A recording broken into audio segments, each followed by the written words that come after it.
Welcome to the middle of the African bush. It is absolutely stunning just before sunrise. We've got vultures in the trees, we had lions roaring in this area, so hopefully we're going to have a cat-filled. I think I just heard a lion contact call. Stay tuned, this is Safari Live. Ready?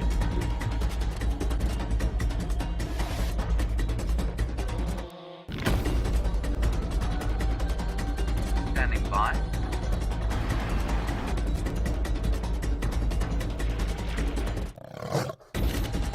Five, four, three, two, one.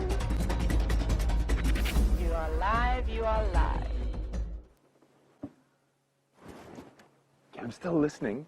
It sounds like the lions are quite close to us here. I'm Brent, and on camera with me today is Brian and the Thumb, who's just had to get out of his glove so you can see him. And together, Brian and I are sometimes known as the Killer Bees. And hopefully we're going to find you some cats.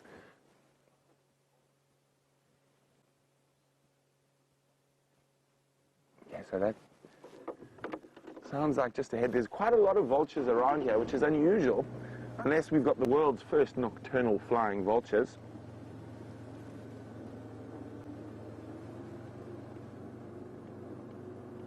Okay, so I just need to be on the Game Drive radio for a second.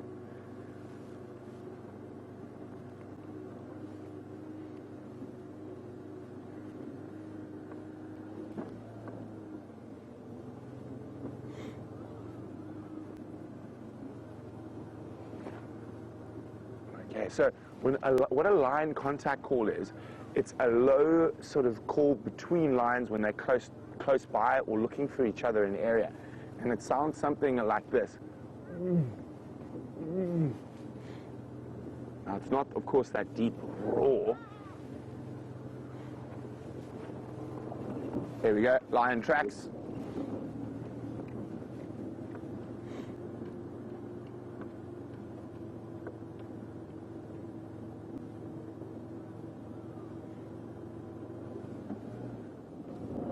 Looks like a male and a female, so it could be the ones we saw right at the end of the sunset safari.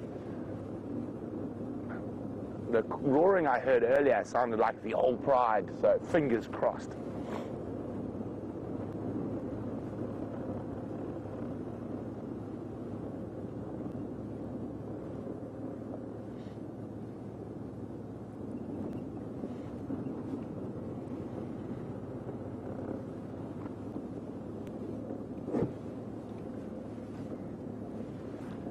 And of course, this is a live African safari, so you are able to ask us questions. You can do that by using the hashtag SafariLive on Twitter, or pop us an email, questions@wildearth.tv. Now, let us go across to my partner in crime on this sunrise safari, the highly entertaining James Henry, who wishes to bid you a good morrow.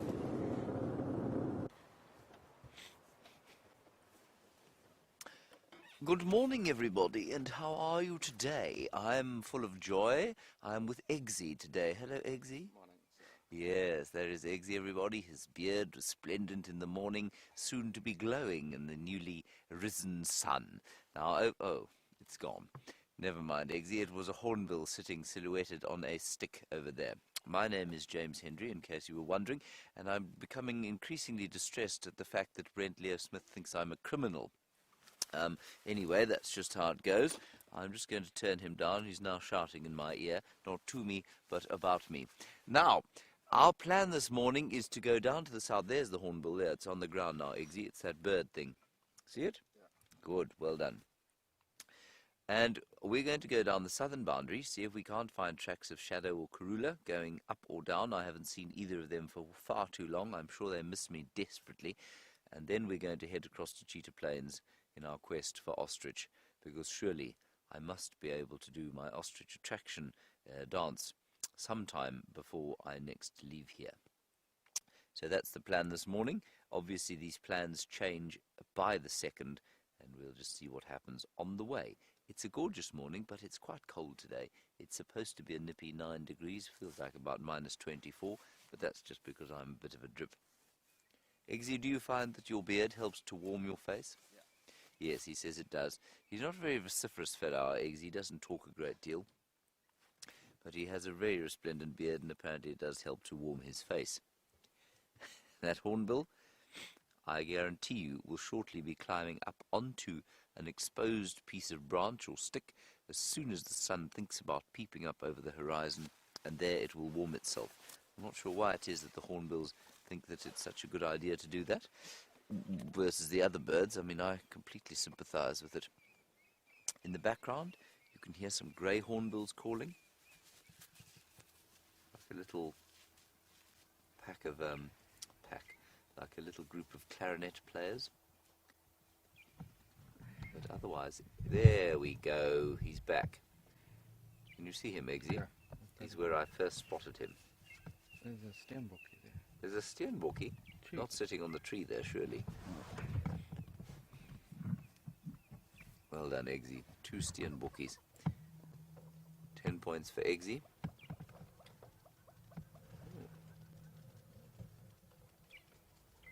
It's very rather splendid. They're either standing still or herring away from us at great speed normally. Now that is a very, very gentle jog for a steenbok, of course.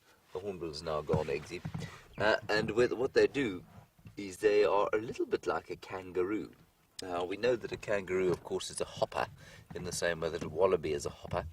And they use the natural elasticity of the muscles, and you can see I think that's probably why their backsides are slightly higher up than their backs.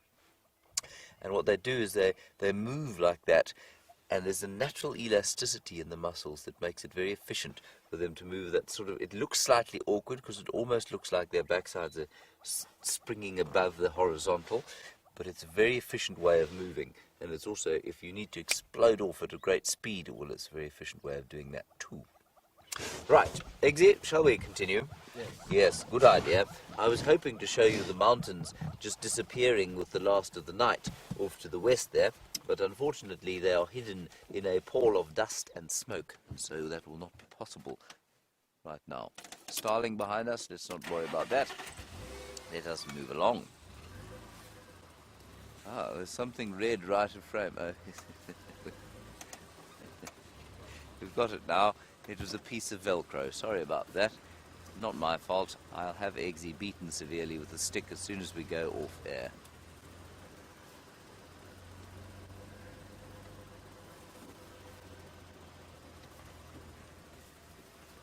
Good heavens, Marianne.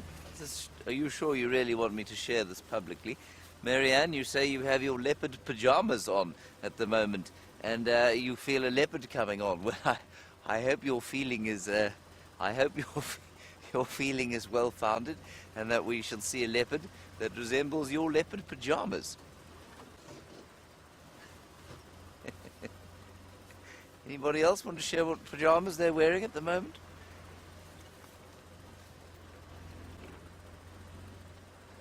That's great, Marianne. Some Karula pajamas. Brilliant. I'm not sure why I find that amusing, but I really do. Right, we're now on the southern boundary. Now, for those of you who don't know, I know we've had a number of new viewers lately, which is marvellous. This is the southern boundary of the reserve that we work on. To the right of us is called Little Gowrie. And Little Gowrie, of course, you can see there is no fence between Vuyatela, which is where we operate, and Little Gowrie over here. So the animals are free to come and go as they please, as indeed those animals there that went across, buffalo went across there did. But we obviously cannot go down there. So we always check it, do a little boundary patrol in the mornings. Brent is up on the northern boundary now, checking to see if the lions haven't crossed to the north. And that's our main sort of area of operation to the left of the screen. Then way down the road there you'll see the horizon disappearing. Just over that horizon is where Cheetah Plains is, and we go across there. That's probably where I'm going to head this morning, and therefore you will be coming with us. And towards there is the Kruger National Park. Between us and there, Torchwood on the left, Chitwa Chitwa on the right, and animals could, like we say, could free to come and go as they please in any of those properties. We, because of our complicated human property laws, cannot go anywhere, and also because, of course, we don't get signal from everywhere.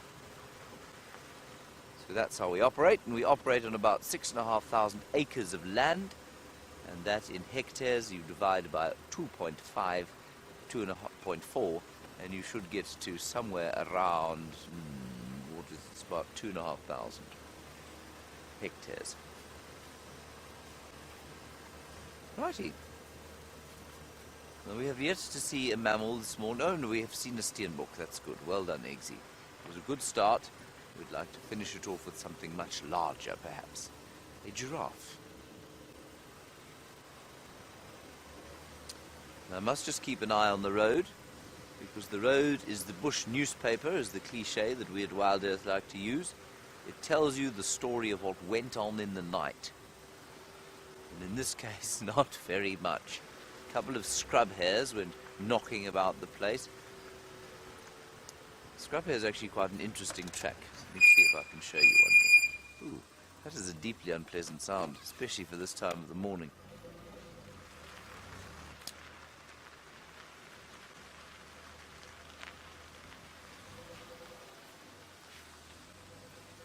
No, that's not actually a scrub hare at all, it's a squirrel.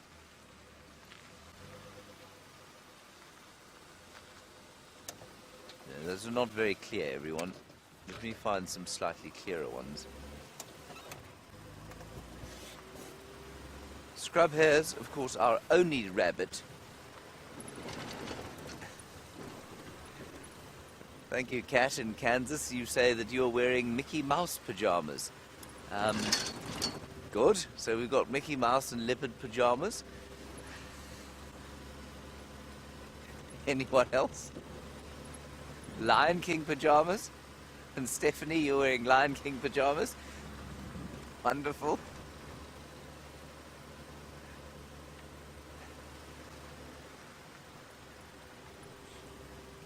And the Queen of Juma on Twitter, she's just contacting us from wherever she happens to be in the ether. She says she always wears leopard print pajamas.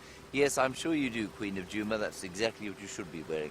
Let's head across to Brent before things get too ridiculous and find out what's happening his side.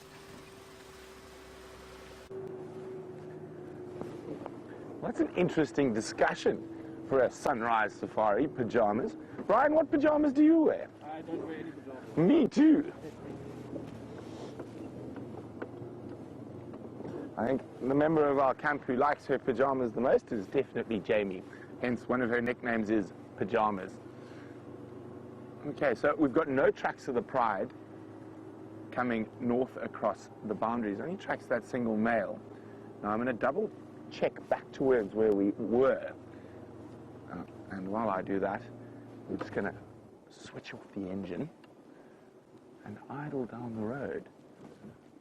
And the reason I'm doing this is I'm hoping that with the engine off, if they roar loudly, or even if they contact call softly, I'll be able to hear them. Now what I am hoping is they haven't crossed above that crest there.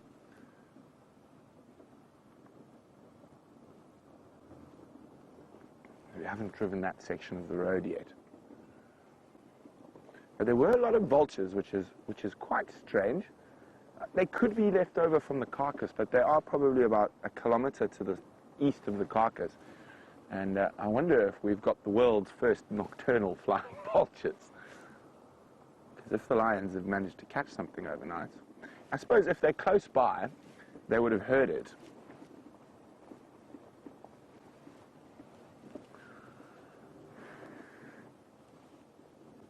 Shamsung says she didn't realize vultures were so endangered.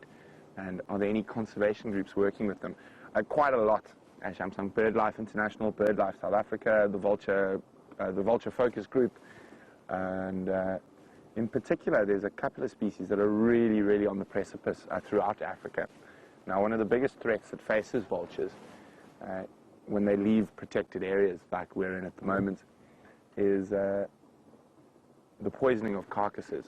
So a lot of rural farmers, if their livestock gets killed by a predator, from a jackal to a lion or a leopard, one of the worst things that happens out in there's a thing called temic.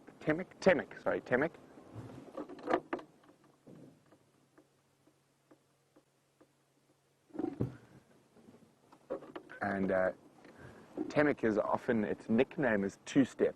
So after any creature eats it, it takes 2 steps and kills over.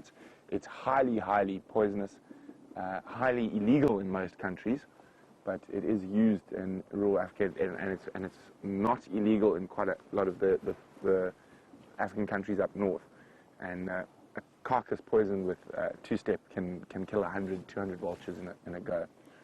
And also, another thing that threatens the vultures is the black magic trade, or the witchcraft trade. Vulture parts are highly sought after. Now, the eyes in particular.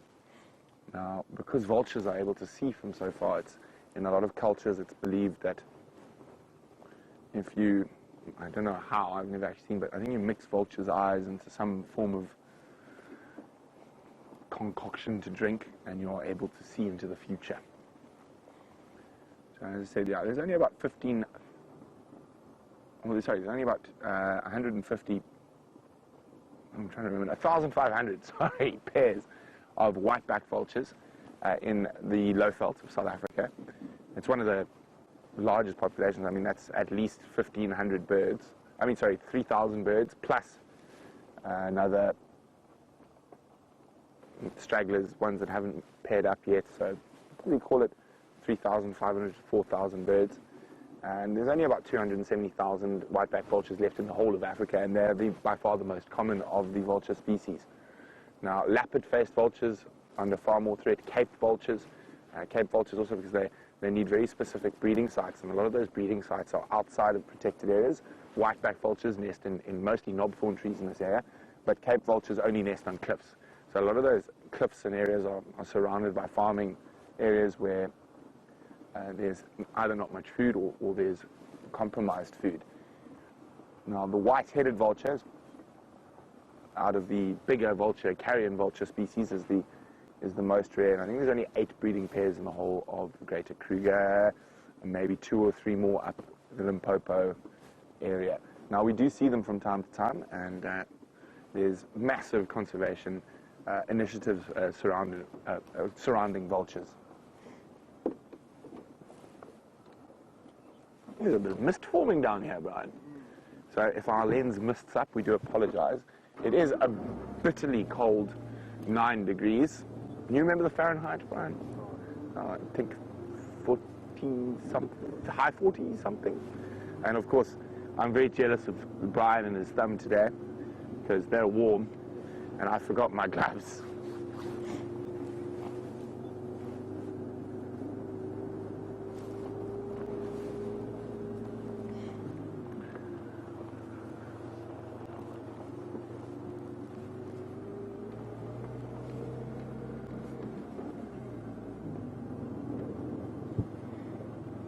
Let's just have a quick look on this little road. Now, it's good we haven't found any tracks crossing the northern boundary. What it does mean is that the lions could be in this very difficult area to the north of the lodges. And it is quite an intense place to take a vehicle through. But don't worry, we'll do it if they're there.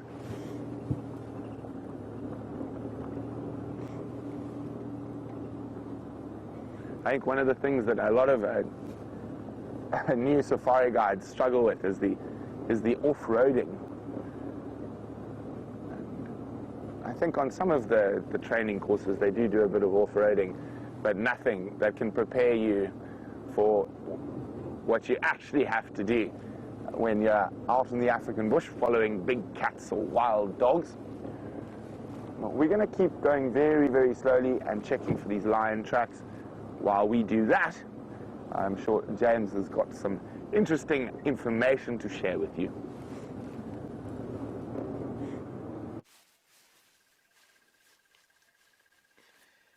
Nothing quite as interesting as the information regarding pyjamas worn by the various viewers today, nor the lack thereof of Brian and Brent. But we do have a crested francolin, and I've been making something of a study of the crested francolin of late. They just have very beautiful feathers. I'm quite enjoying them in the early morning here. They're sitting underneath what is now my favourite jackalberry tree. It has done its fruiting and has attracted many things to it during the course of the last few weeks. Many monkeys and baboons. We came here because I saw some baboon tracks coming across the boundary.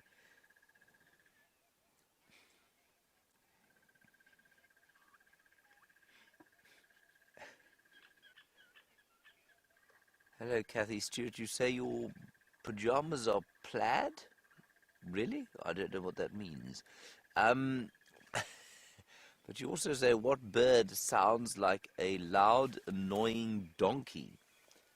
I can't think of a bird that sounds like a loud, annoying donkey.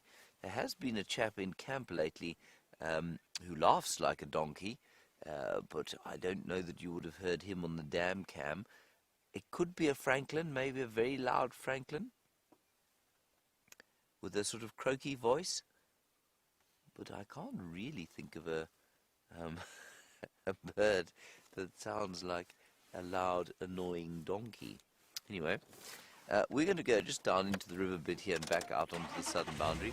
I just thought we'd come and check out this magnificent tree because it has been so very good for animals and birds of late. Ooh, Eggsy. Right on the top there is a green pigeon.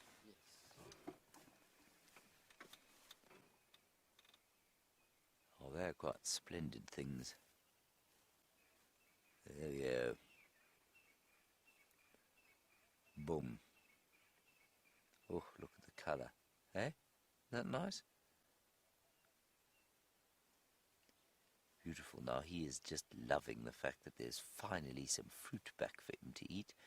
He'd far rather eat fruit than anything else. Isn't that amazing?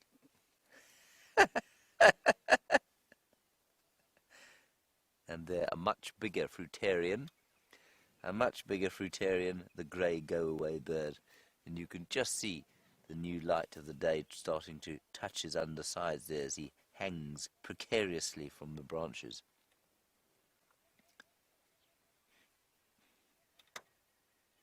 And you can probably hear in the background also a lovely sound of the hoopoes going. Whoop, whoop, whoop. Whoop, whoop. Whoop, whoop, whoop.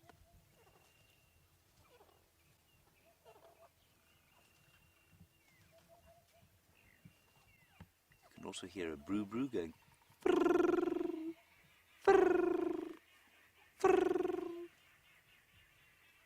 Some babblers in the distance. Oh,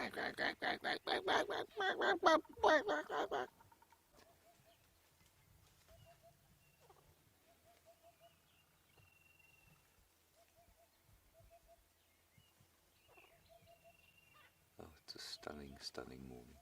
This would be a good place, Eggsy, to sit and have some coffee, watch the world go by. Did you bring some? Unfortunately not. You didn't? No. Well, we're going to have a word about that, you and I. Okay. We'll have a word about that and other recalcitrants. What did you do wrong again? Oh, yes, you're putting your red thing in front of the lens. Dreadful. Dreadful behaviour. Right, let us go. Let us go into the riverbed. The audio is soft. How is it now, Rebecca?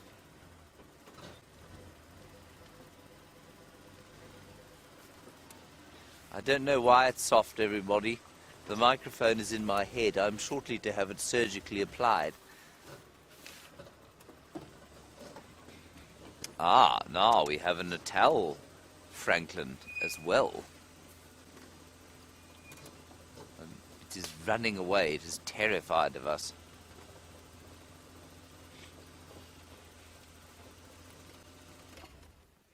There we go. Birdie from Georgia, you say you saw a sunset safari. You saw a crested francolin on the sunset safari. Birdie, yes, you did, and you will probably see them on many safaris because they are very common, and they're the first bird that we hear in the morning. That one is slightly different, as you can see there. It is slightly different coloured feathers. It's got a slightly pinkish yellow bill, pinkish at the front, yellow at the back, and it's got pinky orange legs. And that is the Natal, used to be Franklin, now spurfowl, and it's called a spurfowl. If you look very carefully when it moves its legs, you can see there is a spur on the back of them, and that's what the males use to fight with each other. Much like a cock has, a chicken, if you know what I mean. Eggsy, you know what a chicken is, don't you? That's your one. That was the first bird on your bird list, the chicken. And the chickens, of course, when they used to cockfight them, they have the vicious spur. They were bred for that vicious spur on one of the legs, and that is what those have. That's why they're called spur fowl. On we go. There's the sun coming up, and we're going to head into it as we head towards the east, possibly to Cheetah Plains. There haven't been any tracks so far. Ah, Shelley Good, very nice suggestion. It could well be the Egyptian goose that sounds like an annoying donkey. Does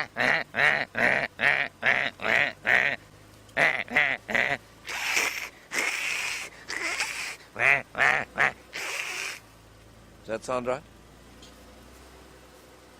Horrible noise, especially early in the morning. We have this fellow, like I was telling you, in camp, and he's a mechanic, and he's come to do some work around the Juma workshop. Well, he's a very cheerful fellow, but he has a laugh that goes,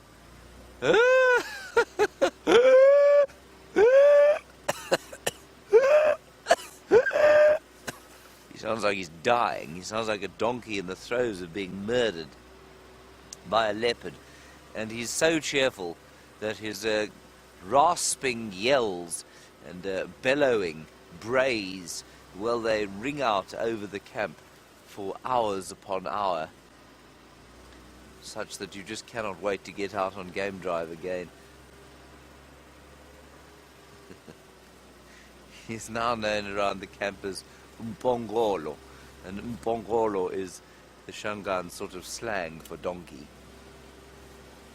That's what everyone calls him. Not sure what his real name is, actually. I think it's just Mpongolo. There are no further tracks of anything in the riverbed here other than one or two duiker that seem to have scuttled across in the night.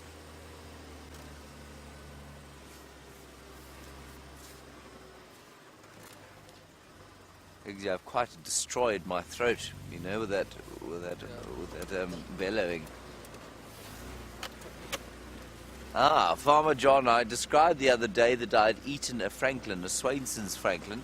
You want to know what kind of Franklin it was? It was a Swainson's. That's the one with the red face. Lovely hornbill shot here.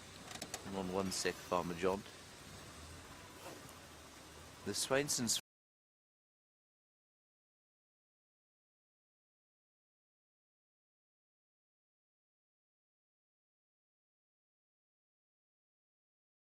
Franklin, Farmer John, is not to be eaten unless it has been roasted for many, many hours. Just listen to this fellow. Listen to him calling.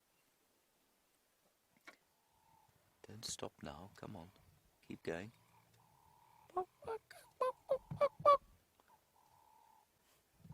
Obviously, he's now not calling.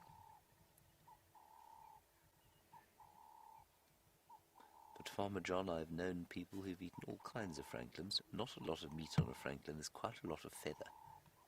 So you might need a few if you're very hungry, or if you're trying to feed a family. There, he's calling now. Right, I can't find any tracks of anything coming onto Juma that I didn't think was there already, so we're going to head due east into the sunrise to see if we can find anything on Cheetah Plains. While we do that, let us find out how the patrol of the northern boundary has been faring with Brent Leo Smythe. Well, we can't find any tracks leaving Djuma. So, well, it's positive. This is the one time we don't want to find tracks. So we've double-checked, made sure when it was a bit darker I didn't miss any tracks. So now we're going to head further to the east, and you can see the wonderful light starting to creep through as the sun gets quite high already above the eastern horizon.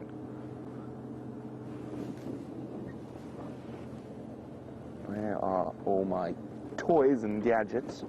I'm looking for specific gadgets now. And I can't help myself. I have to check down the road just in case.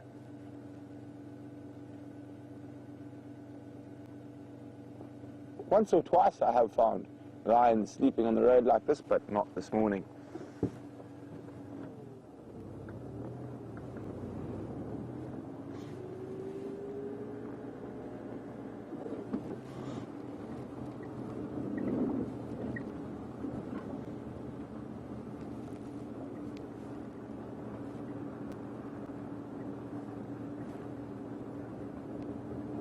Lots of buffalo tracks and impala tracks.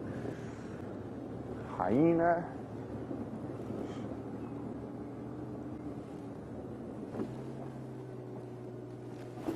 That's an interesting one.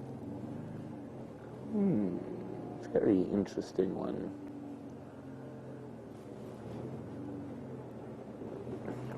Quite a funny one. Not one we would normally see too often. You got that one there, Brian. Well, haha. Actually, I think it's time for a quiz. What do you think, Brian? Now, there is an interesting track, and the giveaway is in the center of the track. So, there we go. That is the giveaway. It is a very difficult one. I'm going to give this a grade 3 over-camera tracking quiz question. So, this is for all the money, your senior tracker evaluation. What made those tracks there? If you know, send me an email, questions@wildearth.tv, or use the hashtag Safari Live on Twitter. That is a difficult one. Time to use that grey matter this morning. I know it's early, but I think maybe 1 or 2 people might sneak through with the correct answer there. We shall see.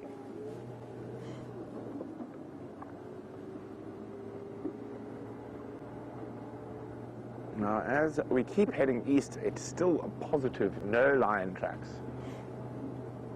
Now, the one thing I'm hoping is that they haven't taken a shortcut through here and crossed in at the bottom of this little hill. It's one of their favorite areas to do such a thing, to leave us and go to Buffelshoek.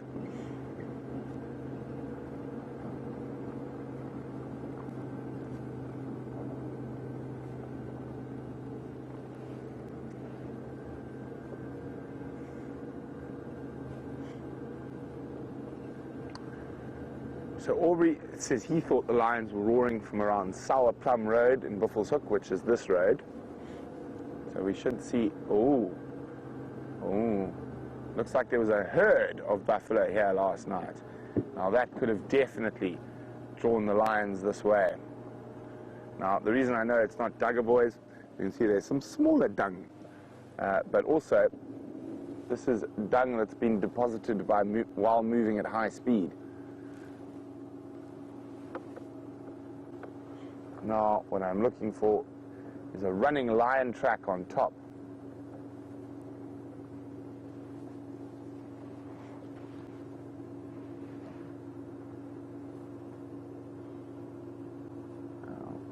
Okay, and anyone who watches the Djuma Dam cam, let me know if there was a herd of buffalo that drank sometime over the night. I'm not seeing any lion tracks on top.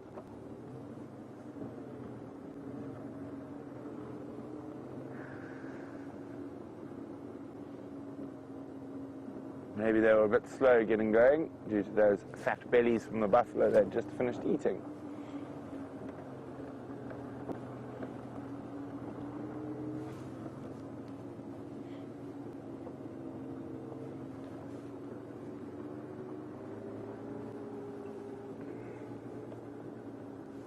Whoa, see, that was quick. I thought that one was going to keep guys going for a bit longer, but well done, Liz. It is indeed an African civet, and it lay down in the road, and that was that patch around the track.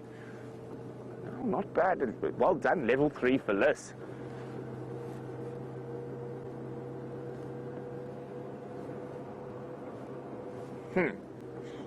Now we are facing a lion conundrum. Did they follow those buffalo to the north? But I can't see any tracks. What I'm going to do is I'm going to jump on the radio with Aubrey and see where he's checking, because I know he's checking to the north, and see if he's had any luck up there. Aubrey.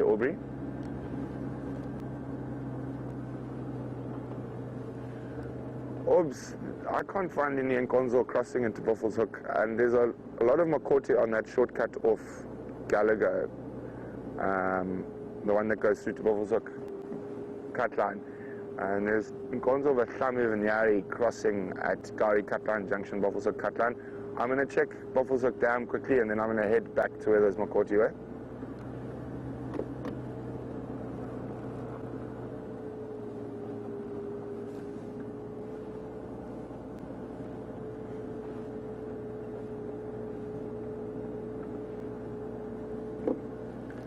Copy, thanks. Right, so Aubrey is in the north. He's checking around where he thought those audio were from. Now, it's possible that one male might have gone off on a mission, but I have an inkling that the rest of the pride are still on Juma. But I just want to check towards Buffalo's Hook Waterhole. I heard males calling this way at about 3 o'clock this morning, and I got up to have a drink of water.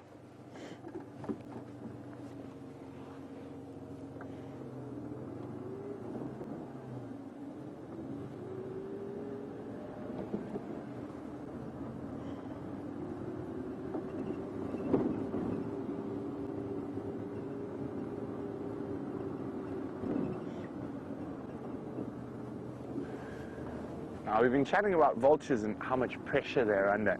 And Reese, a very good motto to you, Reese. Reese is from the land down under, Australia.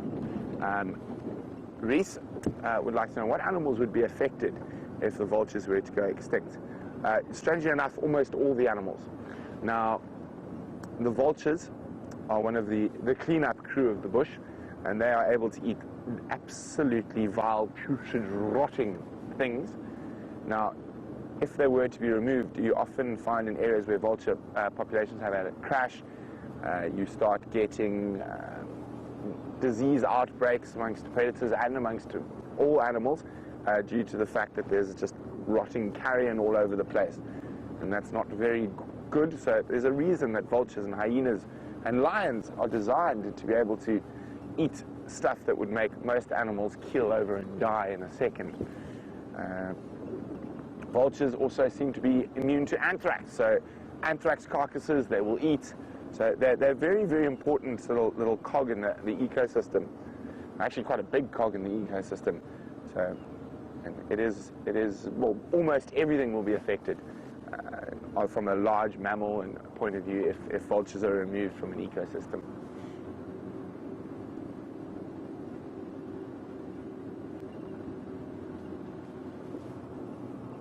Okay, let's have a quick squiz at the Buffalo's Hook Waterhole.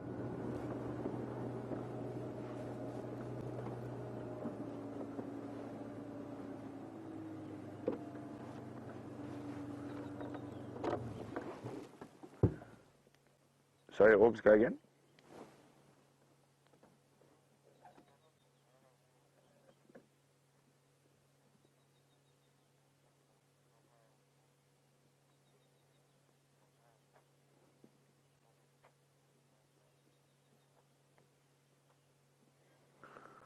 Oh, gone for. Thanks very much, Orbs. Oh, dearie, dearie, dearie me. Not so dearie, dearie me. Copy, thanks, Orbs. Confirm how many on site here there?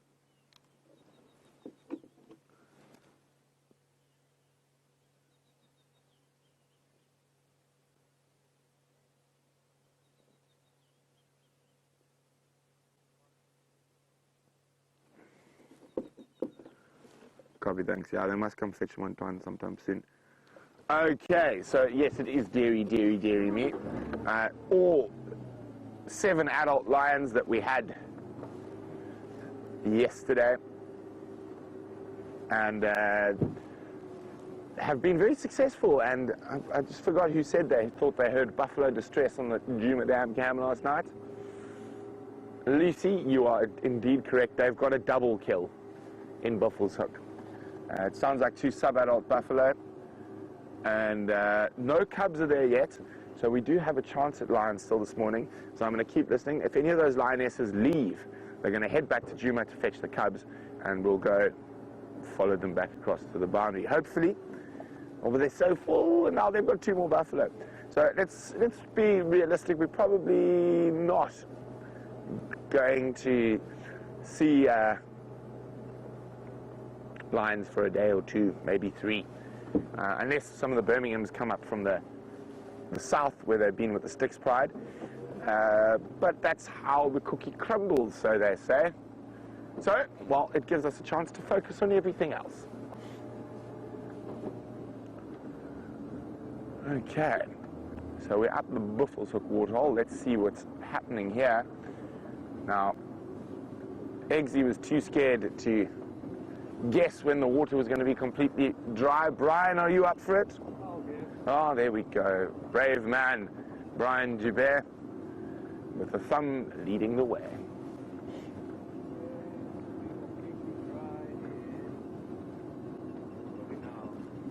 Today is the I can't remember. 24th. 24th. 20th of September. 20th of September. That's quite a long. That's a big gap. I say it's done in 2 weeks. Is it going to be a sprinkle? Brian thinks it's going to be a sprinkle. Brian is a lot more confident than me about the weather that's coming. I think 10 to 14 days. End of the month. Or the 4th of September. Dry as a bone.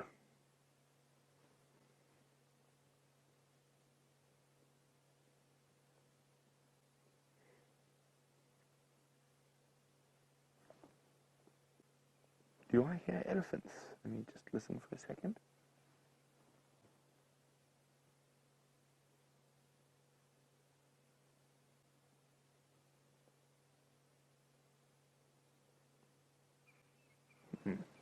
I heard something. I'm not sure what it was, but it was quite far away. Well, let's meander in that direction.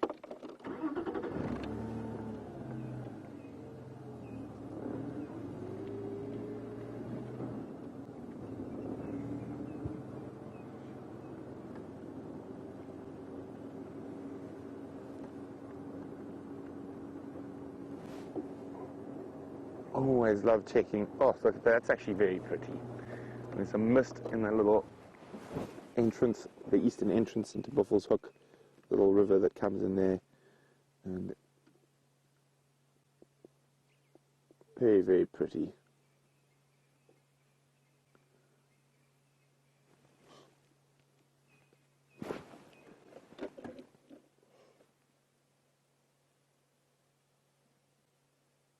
Hard to believe. But not that long ago, this was full of water. When I started, there was sometimes 12 to 15 hippos that used to be seen there.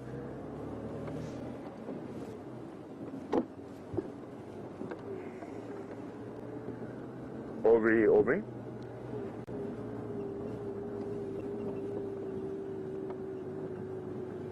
Orbs, that Ingwe audio you had last night, whereabouts do you think it was?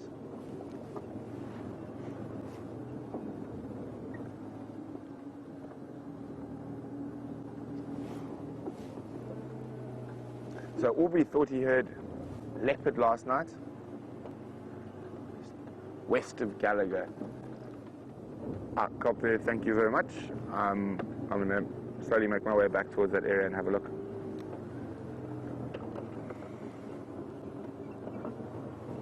Okay.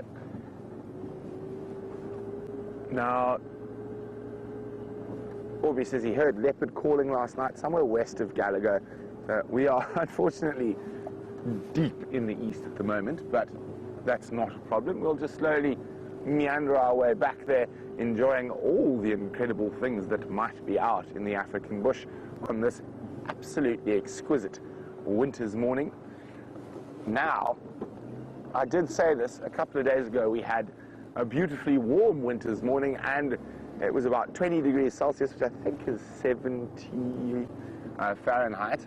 And then that day, I think it got to like 95 Fahrenheit. And I remember saying, oh, I don't trust this weather. August has a way of snapping back cold, and that's exactly what it did. Lulled us into a false sense of shorts weather was here. Hi, Dina. Dina's wondering what it's like weather-wise in July. Now, Dina, that is winter, so cold mornings, warm days, and cold after the sun sets. Well, depends on your definition of cold. Mornings can be anything from sort of 5 degrees Celsius to around 12, 13, warming up to generally around 25 degrees Celsius midday, and then, of course, just after sunset, dropping down again. Very good time of the year to travel to the African bush. It is the dry season, so visibility is quite good, and the cats are out and about. Also, if you happen to be lucky enough in the area where wild dogs, they normally are in dens and at that time of the year.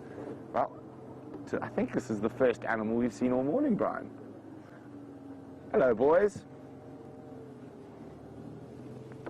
All fluffed up from the cold.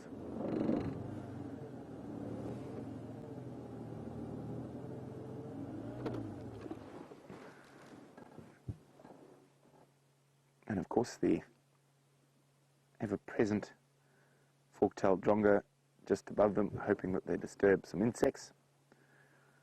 Now you can, in this early morning light, you can see the very distinct sort of black lines. Oh, obviously he turns his bottom away from us. Now let's go forward a bit. On the impala's rump. Now there's quite a few different theories to why they have those lines. Some people think it's to confuse predators as they run away. I myself am not so sure of that. Oh, there's one who's presenting his rear to us. Oh, he was a terrible creature. But those black lines, creatures or ectoparasites like ticks are drawn to dark areas. So you probably, the most likely reason, and it seems to be quite true, is those dark lines on the impala's bottom and on its tail are to attract the ticks away from the soft bits and try to keep them out of the I'm trying to see how to say this nicely. Brian, any ideas? The soft bits, yeah, the soft bits work. The nether regions. The sensitive bits.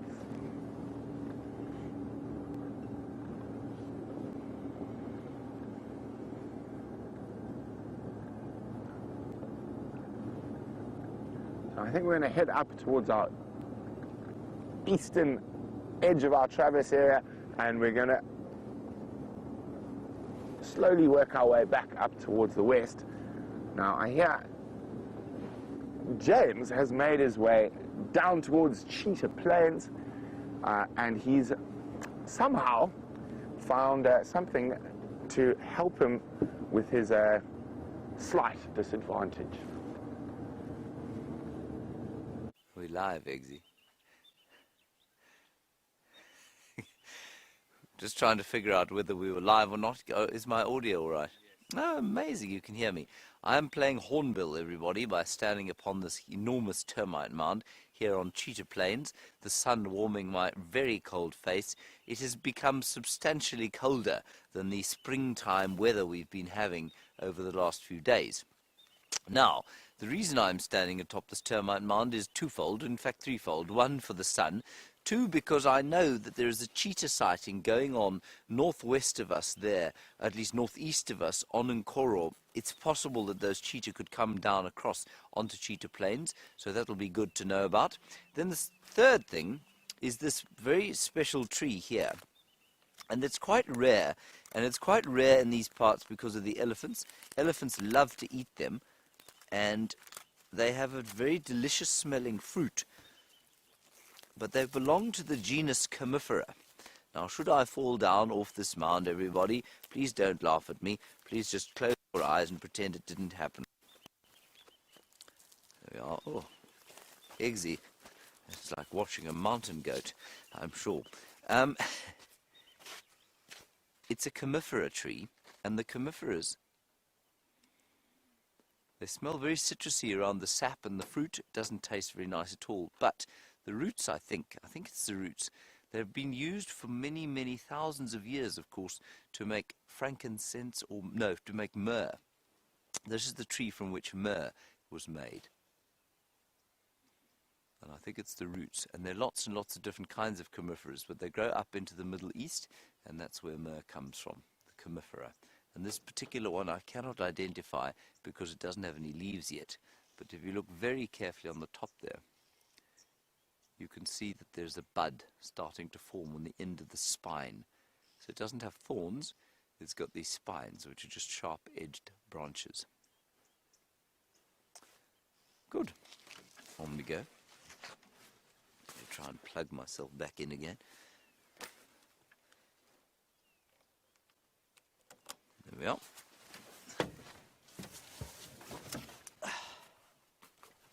We did have tracks of the Styx Pride as well, everybody, with the little babies, and they've gone up into there, again towards sort of towards the Nkoro side, but they might come back across, so we'll keep having a look. Righty, on we go. It's a very beautiful morning out here, I must say, but it is very cold.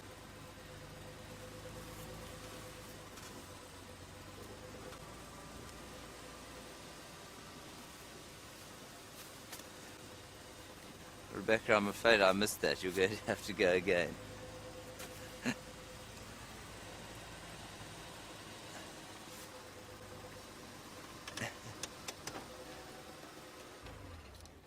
Let's just look at the hornbill on top here, and then the hornbill on the termite mound.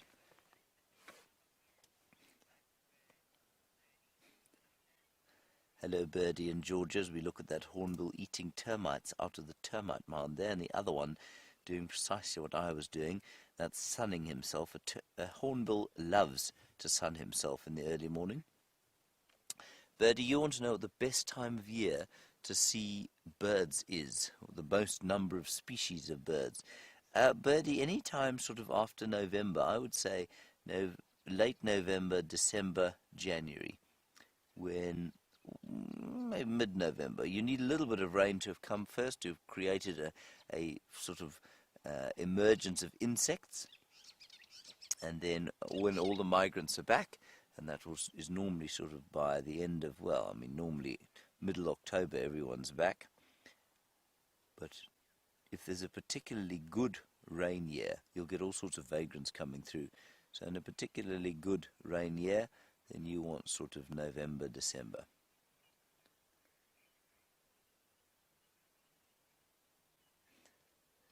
He's eating termites. That's a big soldier termite he's caught there. And Aqua, you just ignited, of course, the next debate that's going to happen about the about the woodland kingfisher. You say, when's it going to come back? You miss hearing it. Aqua, I'm going to say about the 15th of October or so, because I think they came back quite late last year.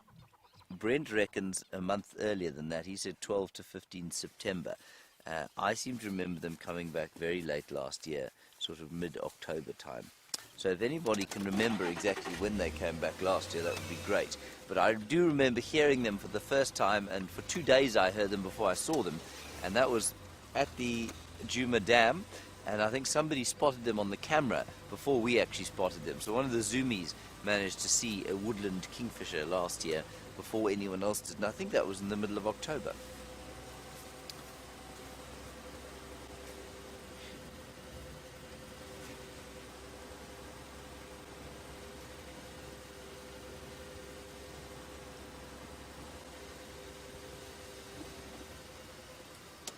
There's a waterbuck, everybody, a cheetah plains waterbuck. James Richard, you want to know when the violet-backed starling is going to come back? I'm going to say probably early September, but I'm going to look for you on my bird app. And you also want to know what else I am very excited to see migratory birds-wise. Well, of course, we had the magnificent sighting of the Wahlberg's eagle yesterday, so that was great. Let me just quickly check for you. No, it only comes in October, actually. So the violet-backed starling only comes back in October. What else am I looking forward to seeing other than the woodland kingfisher? I would say that I am most looking forward to seeing the... I don't know, James. I'm trying to think of the... Oh, you know what I really like to see are the kestrels, the Amur falcon. The Amur falcon, which flies around and catches the termites in its talons in the air and then feeds on the wing. I'd really like to see one of those again, and I'm looking forward to see. I'm hoping that we'll have big flocks of them this year, like we didn't have last year. We just had one or two lone stragglers because there wasn't a great deal of insect life in the air. But in a good rain year, these enormous flocks of hundreds of the Amur falcon come flying across the skies and they catch insects. The most amazing thing to see. They swing their legs forward, catch the insects, put them up to their mouths, eat, and then carry on flying. It's an amazing thing to witness.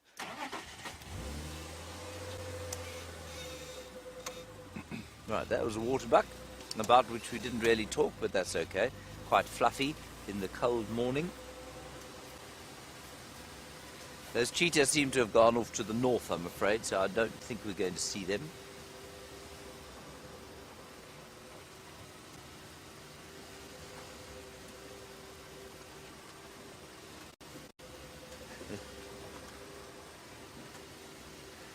And Fuzzman Sparkles, a lovely one from you again about migratory birds. You say, when are the white storks going to come back? And when are the Abdam's storks going to come back?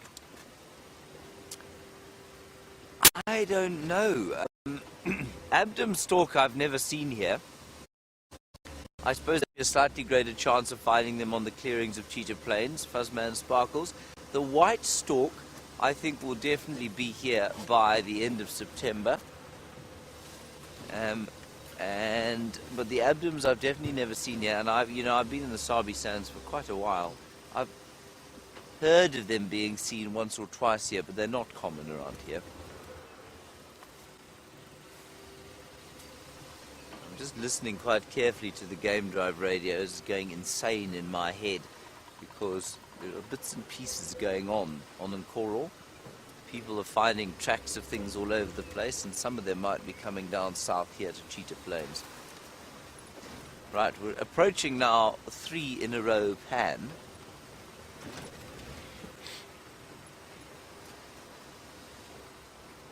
And we'll see what we can find there.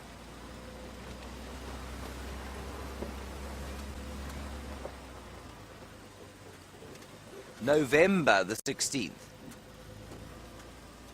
Now, so Chris Rogue, thank you very much for that, because I said to somebody in camp yesterday, I'm sure it was only November we saw the woodland kingfisher, and they all said, you're mad, it's much earlier than that. November the 16th was the first woodland kingfisher we saw last year. Thank you for that, Chris Rogue. Oh, a great swathe of animal life up ahead of us here, everybody. Wildebeest and zebra streaming across the plains. Well, a few of them grazing in the woodland.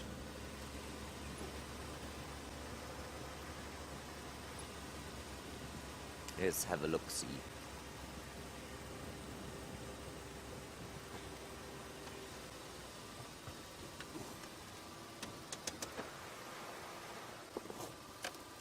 Beautiful.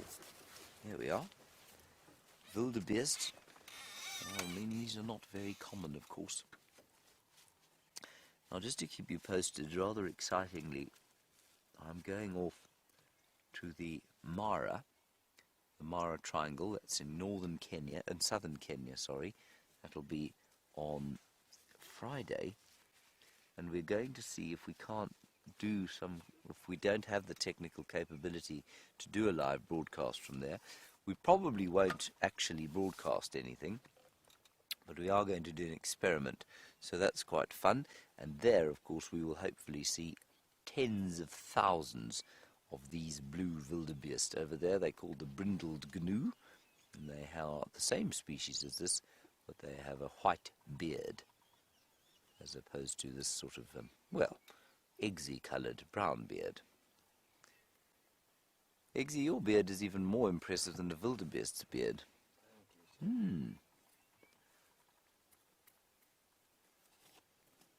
So that is quite exciting. We'll keep you posted as to what's going on.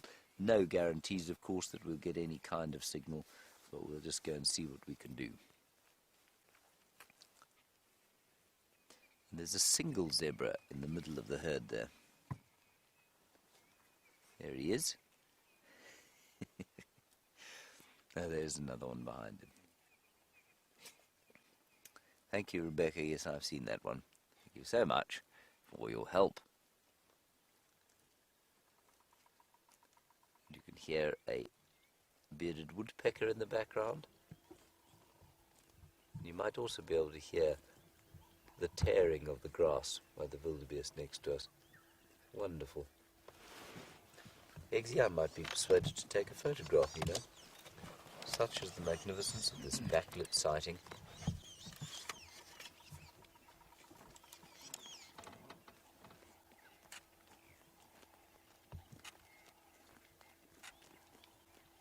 I'm just listening to the radio. I think those cheetahs have gone to the north, I'm afraid, so we're not going to see them unless they decide to turn around, which of course they might.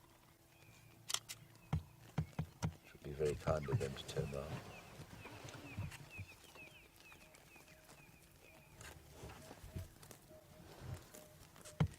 Oh, and listen, it's the first Shivambalana that I've heard for a little while. That is the green or the emerald spotted wood dove. And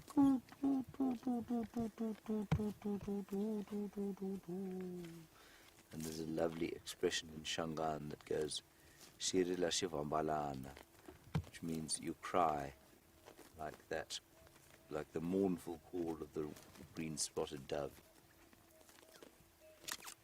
And it is such a mournful sound.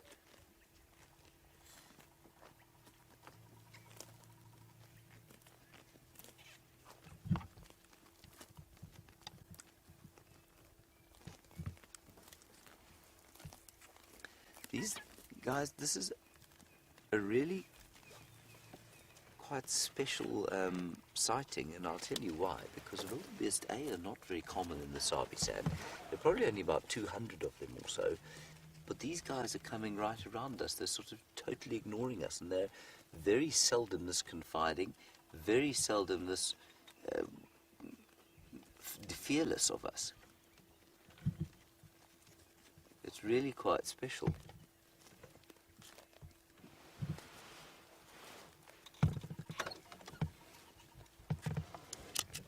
I believe there's a few issues with the audio today. I'm sorry about that. We don't really know why. It might be that the tone of my voice is just a little bit deep after my small throat infection.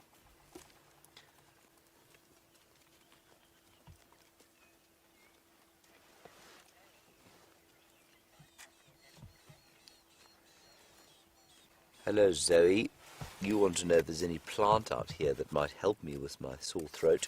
There is a plant that is commonly used, and I think it is quite effective, but we don't actually find it too much here because there isn't a permanent water source. And that's called Lippia javanica, or the bushman's tea. But I am going to... Oh, no, I've left my medicinal plant book at home. I think there are probably a few that you could use as a sort of general analgesic, if you like, or something that would take away general pain and colds and flu. Certainly, Brian and I were reading about the apple leaf tree the other day. You can take an apple leaf, I think it's the bark, you can powder the bark, burn it, and inhale the smell, or inhale the smoke, and that smoke apparently will help. I'm not really sure that that's going to work. I think inhaling smoke into your lungs when you have a throat infection is a particularly silly plan myself, but if it works for you, why not?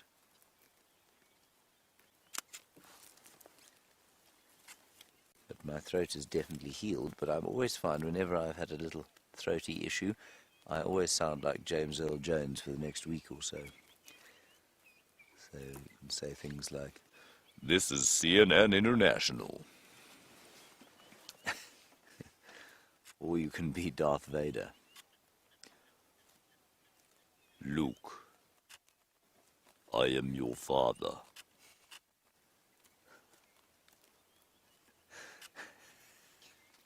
Sorry, Eggsy. Let's concentrate on the wildlife here. Now, we've gone on about how awful the drought has been. But look at these things. I think they're doing a rather splendid job of surviving this drought. Dark tranquility, just as I was being Darth Vader, you've come onto the airwaves. How auspicious is that? You say you love the sound of them tearing at the grass. I think it's the most wonderful sound. I don't know, I find it so comforting, and I'm not sure why.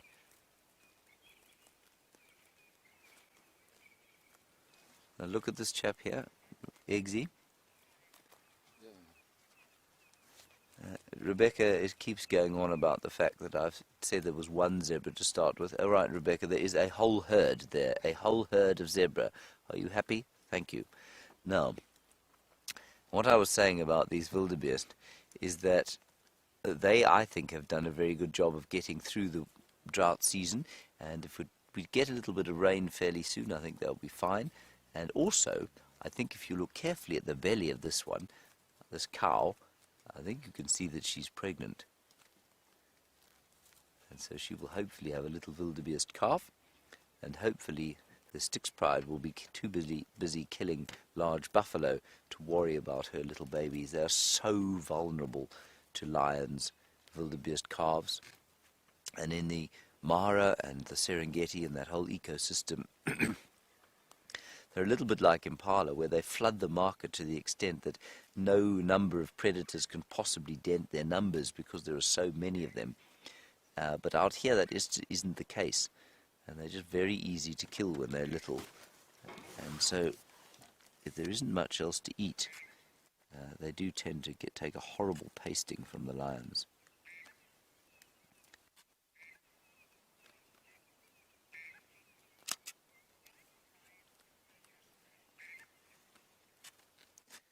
Hello, Stephanie. A good question from you. You say, why do lions prefer buffalo to wildebeest? And the answer, the short answer, Stephanie, is that they don't.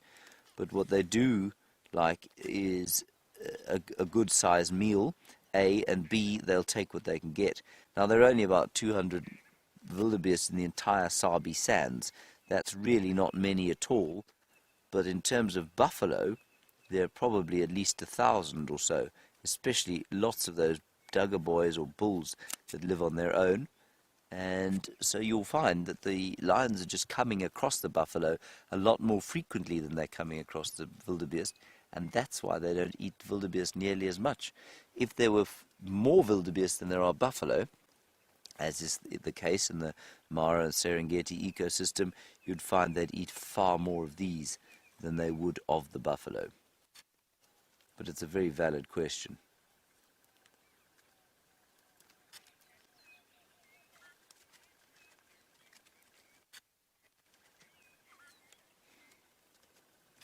Hello, Kelly. You're wondering if wildebeest and zebra are in the same family.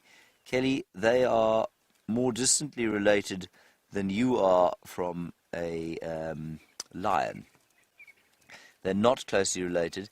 The stripes are, I'll just tell you which families they are just now, but the striping that you can see is an example of what we call convergent evolution, where two totally different species or unrelated species have evolved a similar strategy to cope with similar environmental conditions. The conditions in this case being that lions want to eat you. And so because of that sort of situation that persists, they've both developed stripes, which we think helps them to break up the outline when they're living in the woodland and when lions are trying to get at them. Now, Kelly, let's just have a last look at these wildies because we don't see them like this very often. If you can get onto the feet there, Eggsy, that would be great. Any kind of foot shot that you can get.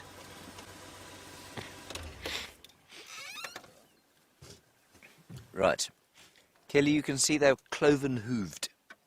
In the same way that a cow is cloven-hooved, that means they belong to the order of the even-toed ungulates.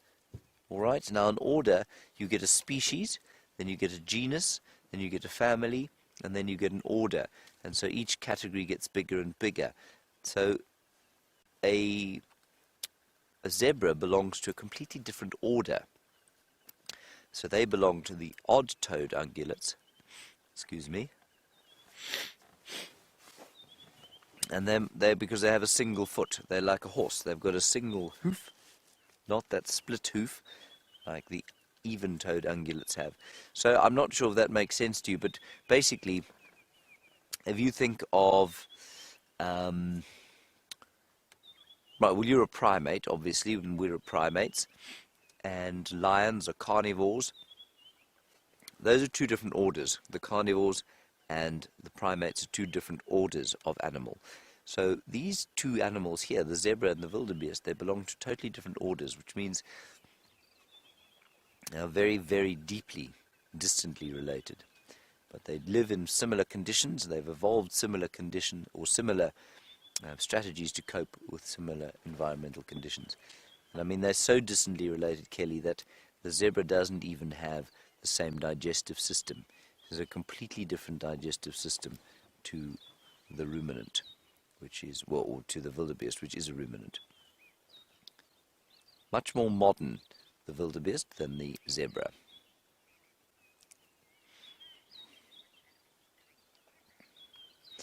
And Melanie, you're wondering why they're living together. Well, it's for the same reason that if you are, let's say that you're walking down a street in a place that you don't really know and you're feeling unsafe and you don't have any friends there, but there are people around the place.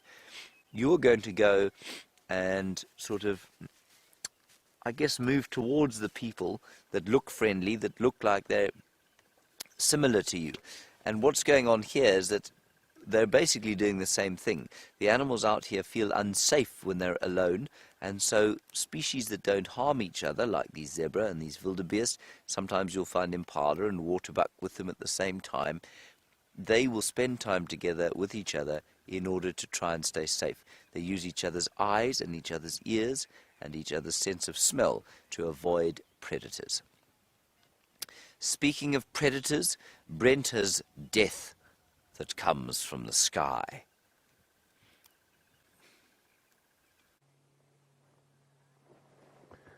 Now, it's an interesting death that comes from above. Of course, there's a fork-tailed drongo in company, but I'm going to just use my camera to get a closer look at that. Okay, so let's have a look with the camera.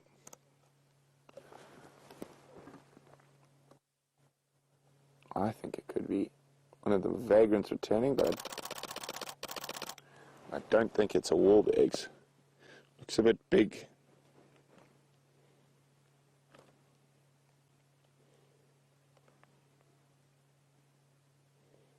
Okay, I need to lighten up the picture.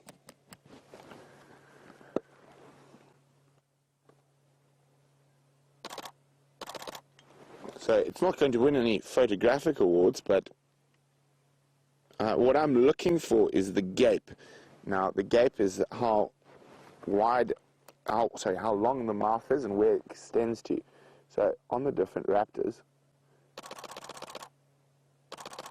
Now, the reason I don't think it's a Warburg's is that the beak is far too robust. Oh, it's just in the worst light. I can just make out where the gape extends to. And I'm just going to try lighten it again, just to make doubly sure. So for me, it's a bit big for a Warburg's. Sitting in difficult light as well. There we go. Just pump up the light. Maybe it's just a very fluffy one. Okay. So we're doing some proper bird work now.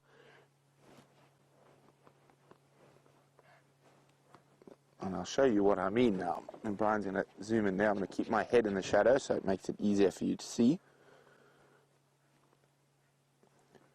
So what I'm talking about when I refer to the gape is how far the mouth extends to the eye.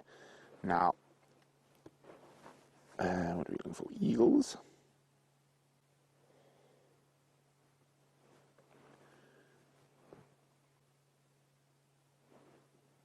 Okay. The tawny eagle has a very shallow gape. Now, there's lots of variations on tawny eagles, so you've got to be quite careful. But that one, the more I look at it, maybe it's just a very fluffy Warburg's. Oopsie.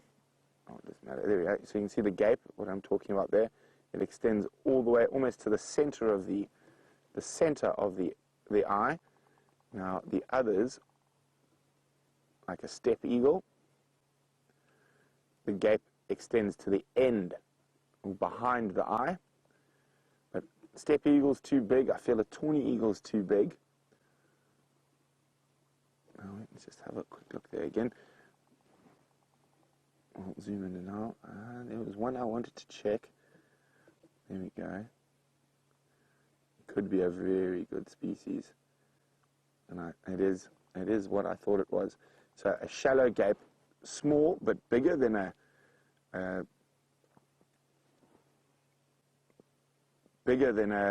Warburg's, but smaller than a tawny. I just want to check one more thing on the camera. Oh, sorry, my cap's getting in the way. But there we go. I'm pretty sure, and this could be a nice new species for quite a lot of you. I just want to have a quick look here.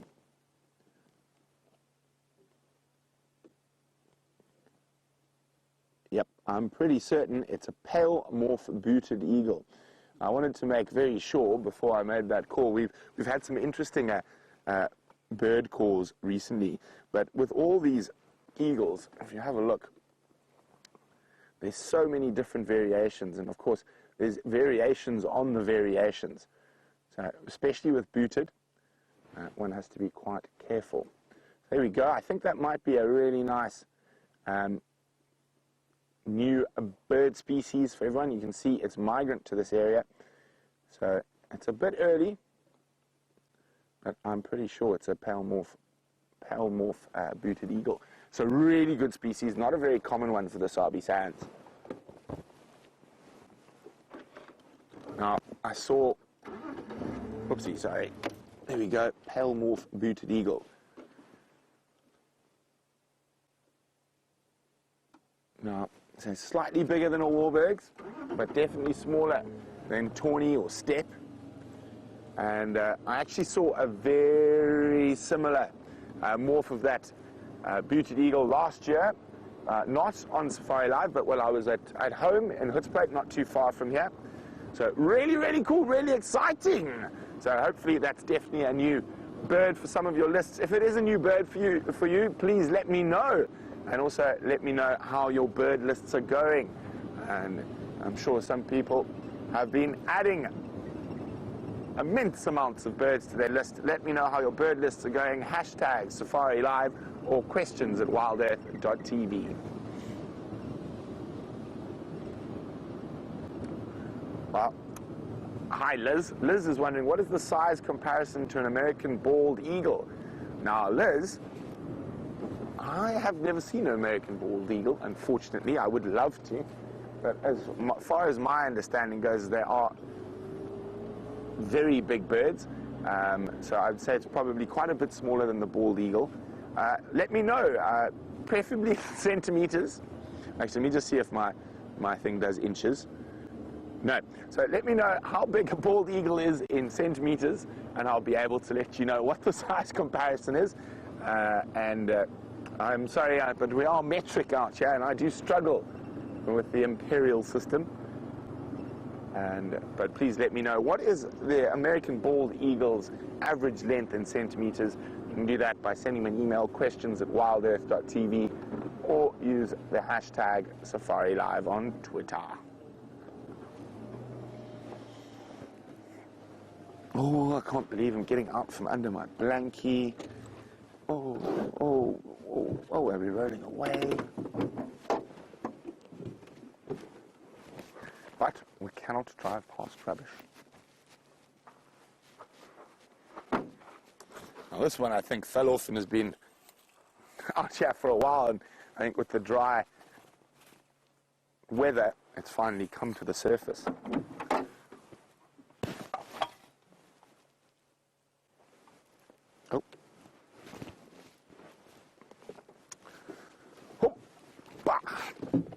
Everything's harder to do when it's cold, I think. There we go. I suppose it's all what you used to.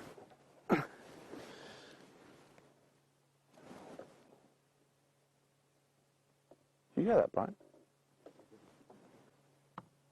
Just going to keep quiet for a second. I'm almost certain I just heard a kudu bark.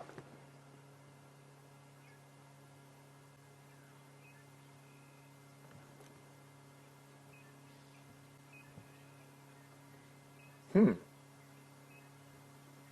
on, bark again.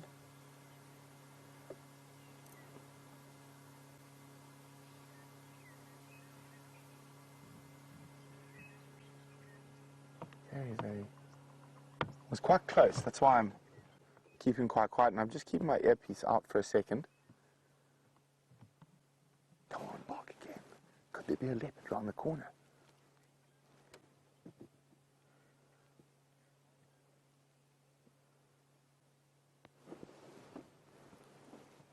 Well, we'll just go a little bit further. I felt like it was down the road ahead.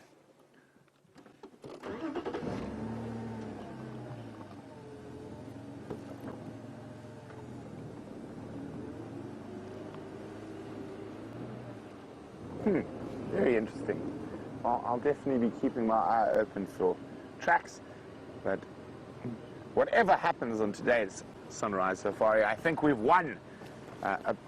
A pale morph booted eagle is a really good species for this area. I'm quite excited. Are you excited? Oh, very excited. Here we go.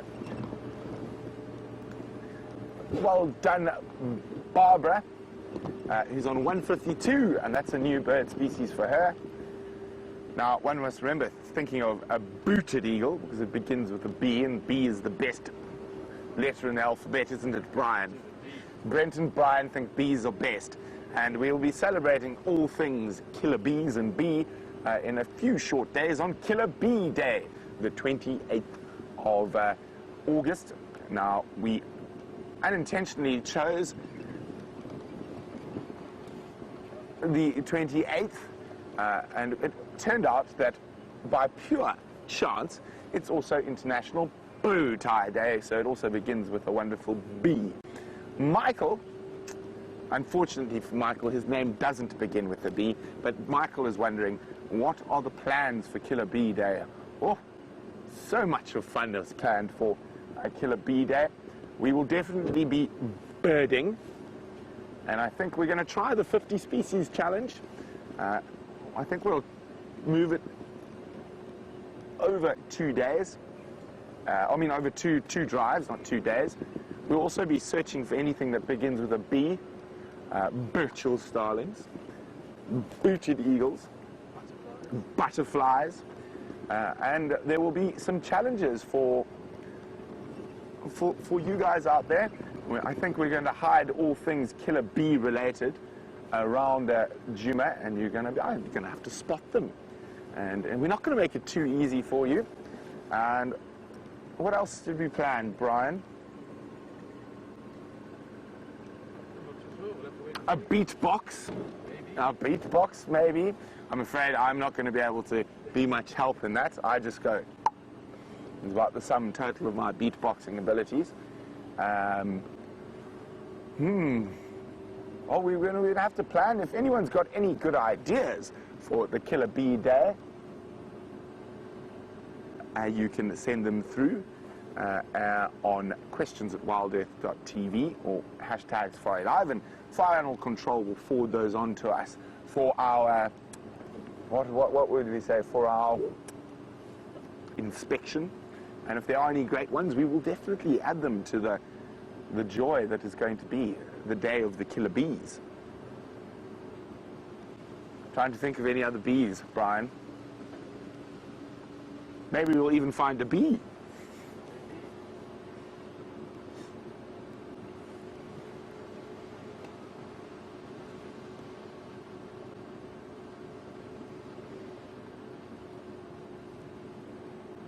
Now, thanks very much, Jill.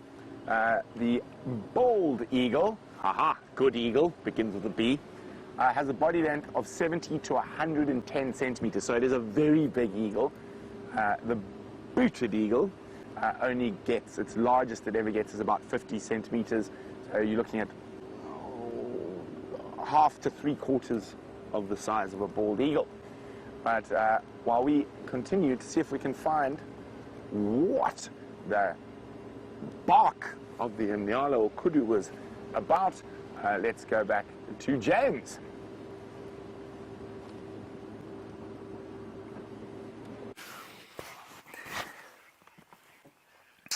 There was a steenbok there, everybody. You can just see a little bit of movement as it sort of trots gently through the woodland. It is a gorgeous morning here on Cheetah Plains. It is not greatly full of enormous mammals, but it is very pretty indeed. Are you enjoying your morning, Eggsy? Yes. Eggsy and I have started to warm up, everybody. We feel much better now than we did a little while back. Right, we're right on the boundary with Nkoro now. This is Nkoro to the left-hand side. And we're going to head down into the magnificent plains of Cheetah. Any luck, there'll be some cheetah there. But the cheetah that they were following earlier went off northwest, so nowhere near where we are going. But I don't know if it was a male or a female, and it sounded like it was on its own. So perchance our two male cheetah are around here somewhere. And that's not to say that our ostrich wobble or pride of ostriches won't be around here somewhere as well. Eggsy, have you seen a wobble of ostriches since you've been here? No, he has not.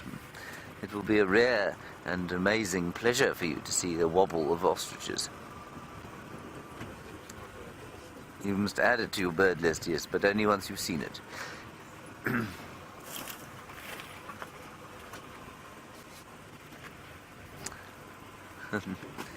Donna, you say you'd like me to show you an ostrich track and try and find a feather. Absolutely, Donna. If I can find a feather, you may have it. Not sure how easily it would be to post to you, but I'll do my best. Right, we're going to ease our way down here. And I must say, I mean, isn't it lovely to have that experience where you see that bird with Brent? Not sure what it is, but it could be a whole suite of different things because we're now sort of heading towards the summer. And I think that's just wonderful. Now, I don't think I can go to the left here. If I go left, I'll be arrested, so we'll go to the right. Giraffe. Well spotted, Eggsy. Eggsy spotted a giraffe, everybody. He nearly leapt onto my lap to point it out. There are two giraffe, Eggsy, if you can believe it. Our cup runneth over. They're about to go into the Kruger National Park. We might get stuck on this little crossing here. Ooh, Eggsy, this is going to be exciting. Hold on tight. Proper 4x4ing. Woo! We made it.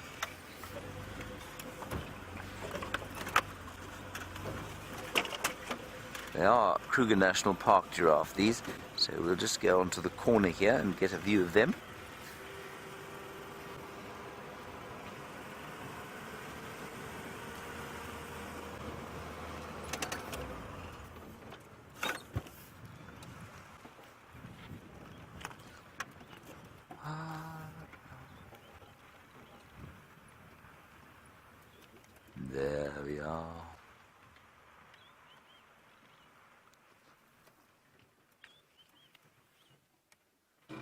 two there.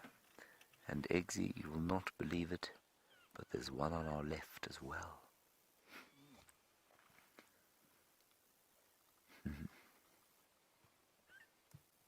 Looks like two cows and some fellow trying to try his luck with them on this side here, a young bull. He's keeping his eye on his lady, as you can see.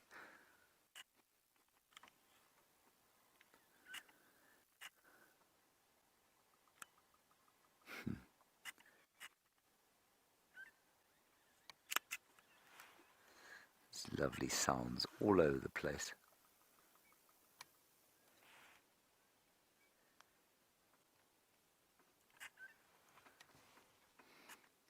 This is the Kruger boundary one. That's the northern, very northeastern corner of our traverse on Cheetah Plains.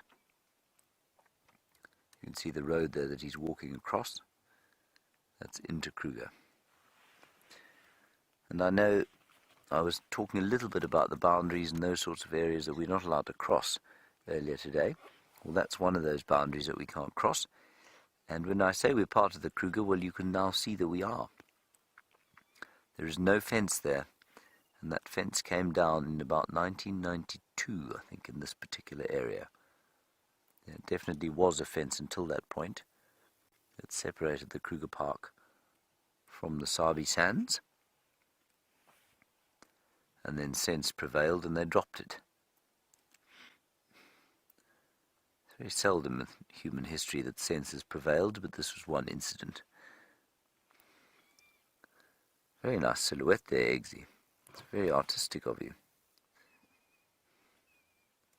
I don't suppose you have a choice with the light like it is, do you?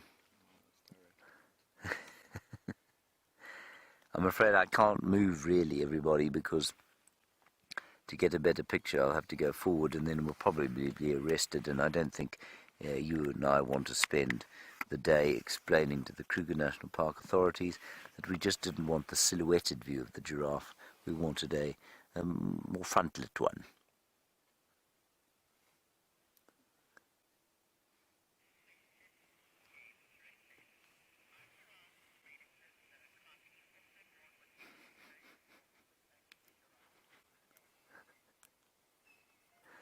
Hello, James Richard. You want to know if the okapi, the giraffe's only other relative or living relative, is born with an ossicone or not? James Richard, I've got absolutely no idea whatsoever. I will have a look in my book quickly, if you like. Let me find an okapi, and I'll show you a picture of it for the rest of you. You can have a look at it. If you don't know what an okapi looks like, I'd love to see an okapi one day. They, of course, live in the forests of the Congo, where you don't really want to go. I promise. I've been there before. It's not a particularly nice place to be.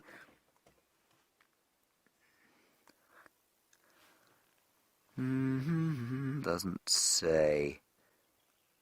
Oh, and the females don't have horns at all. That's interesting. I didn't know that. I'm going to say yes, they probably are born with the ossicones in the same way that the giraffe are, given that they are the same family. But have a look at this, everybody. This. Look at that. That is an okapi, if you can believe it. An astonishing looking creature. It's only about 2.5 meters tall. No, even less than that. So it's only about 6.5 feet tall. And it lives in the forests, and you can see its little horns there, or the ossicones. That's them there. And only the male has got those horns.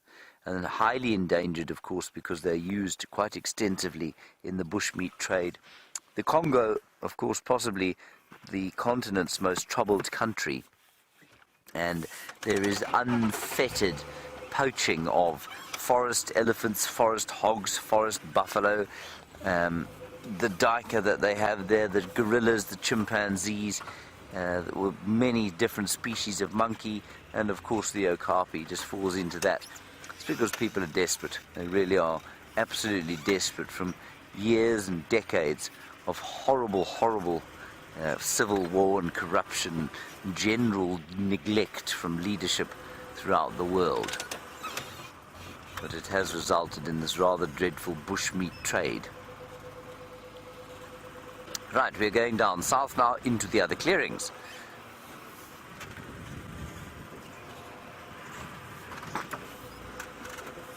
Hello, Dark Tranquility. I think the answer was very clear from what you saw there. You want to know if giraffes are monogamous? Negative. Giraffes are not monogamous. A bull giraffe will have his way, if you like, with as many females as he possibly can. And that is the case with so many of the animals out here, because it's just the best way to leave a genetic legacy. And so they are not monogamous by any shape, in any shape, way or form. I'm now going to attempt to move this tree. I suspect quite strongly that I'm about to embarrass myself. Eggsy is starting to laugh. This is a leadwood tree. I think it's going to be much too heavy.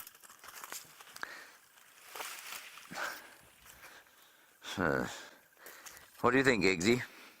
Think I can do it? I think maybe you're going to have to come and help me.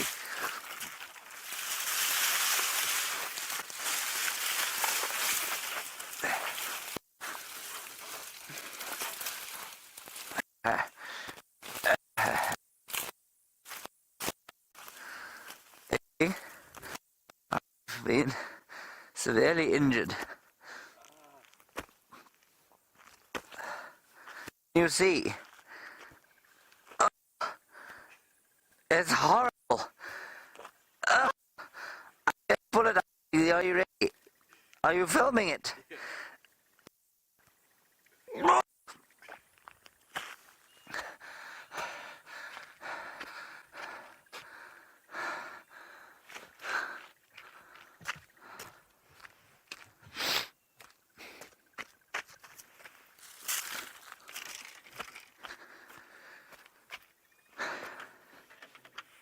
It's okay, everybody, I'll be all right.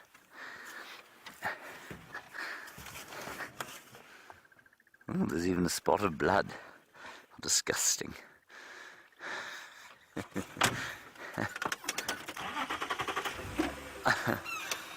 On we go. Eggsy was part of the first aid course, everybody. So with any luck, he'll be able to administer some first aid to my bleeding knee when we are next off air. The pain is quite astonishing.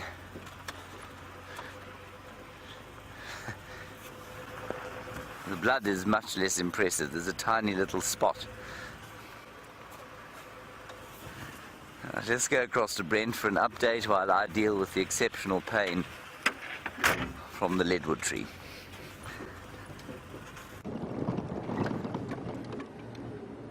So we're exploring Arethusa now, as we had no luck with any tracks on Juma.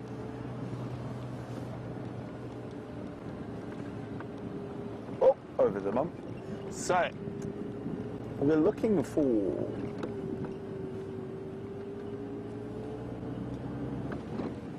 off to a surprise. A surprise.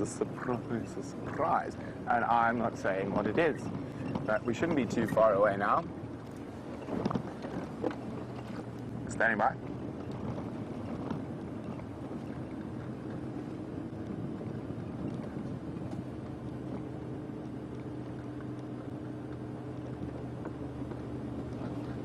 Copy, thanks. Okay, so we're not far away now, but still very exciting. Let's not focus about the future. Let's look back to the past. What do you think, Brian? Let's look at the past. So, a booted eagle. That's a really nice bird, especially for this time of the year. They're normally more common in this area in a couple of months, but that's why I wanted to make doubly sure, and we took so much time in identifying that bird. Okay. So this is quite cool. Now, if we look at this torchwood, it's so lovely and green, and the reason is the elephants have literally reached the pinnacle of where they can feed, and they haven't been able, and this one's way too big and way too strong to push down. And you can see the lower branches have been broken by the ellies, but there's not much left.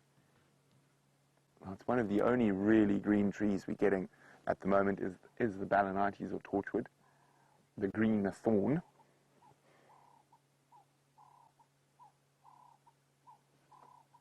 Beautiful tree.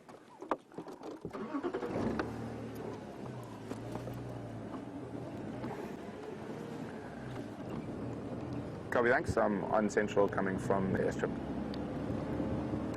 Okay, surprise is on the way.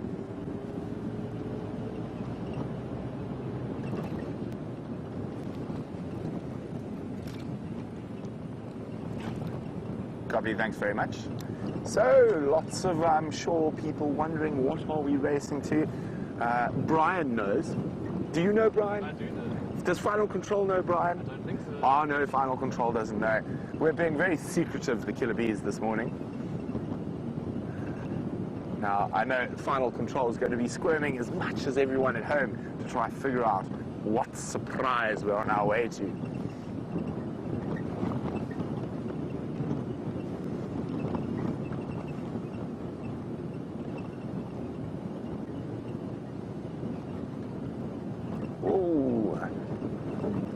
Lots of monkey orange thickets.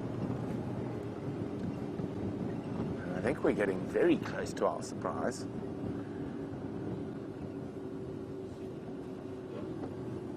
Okay, let's open our eyes, have a look around. We are looking for other game drive vehicles who did the hard work for us this morning. And I'm sure Twitter is a flutter with guesses about what we're on our way to.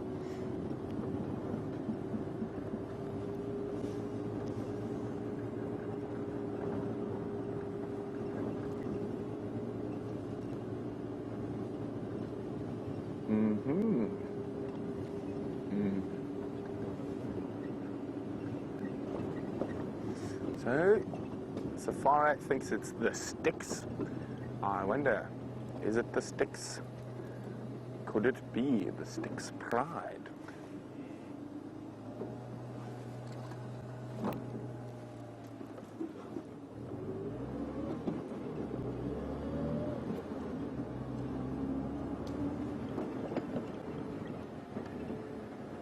Morning, morning, morning. How's everyone?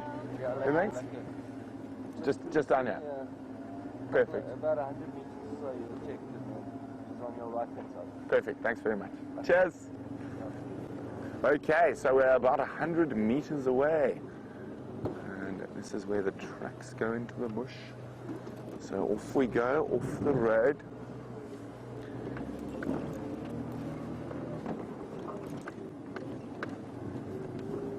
So, could it be Sticks? I don't know. Are you getting a feline vibe? I don't know if I'm getting a feline vibe, Brian. Yeah. Liz in Wisconsin says it's hyenas. Well, Liz, I think you might be right. A hyena? Could it be hyenas? Could it be multiple species?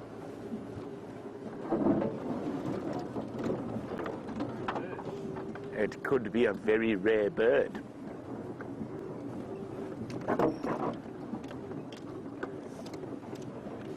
Anna-Marie says, is it too much to ask that the surprise is a wild dog? Well, Anna-Marie, if it had been wild dogs, do you think Brian and I would have been moving so sedately through the bush? So unfortunately, that's the one thing, just judging from my behavior, it is snot.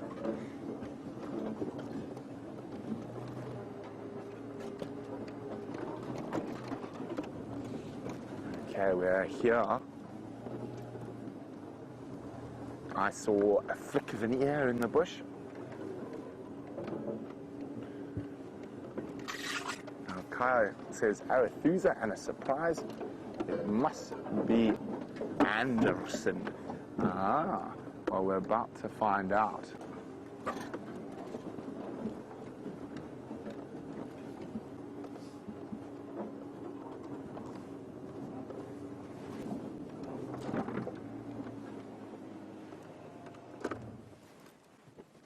There it is.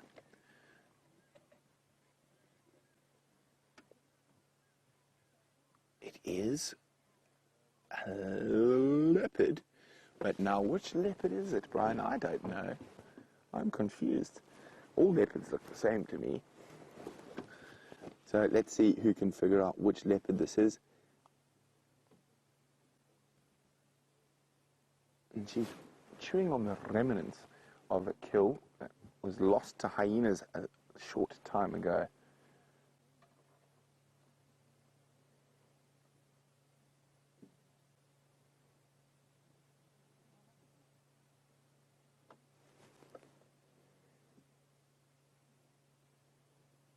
She's managed to find a few scraps that the hyenas left behind.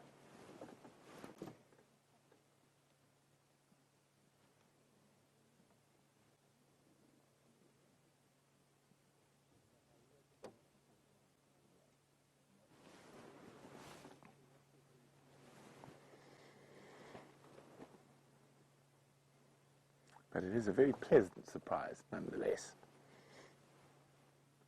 After searching the whole of Jumo for leopard tracks and coming up with naught, quite nice to pop over to Arethusa for a little bit of leopard action.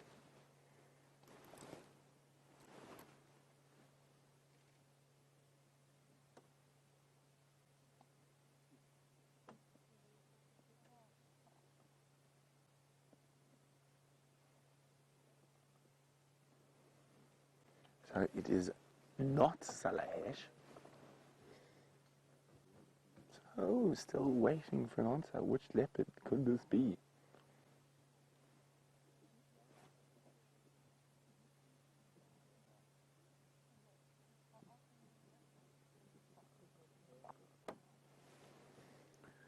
So apparently it was an adult impala that was caught. So probably a bit heavy for her to pop it in the tree, and that's why the hyenas managed to steal it.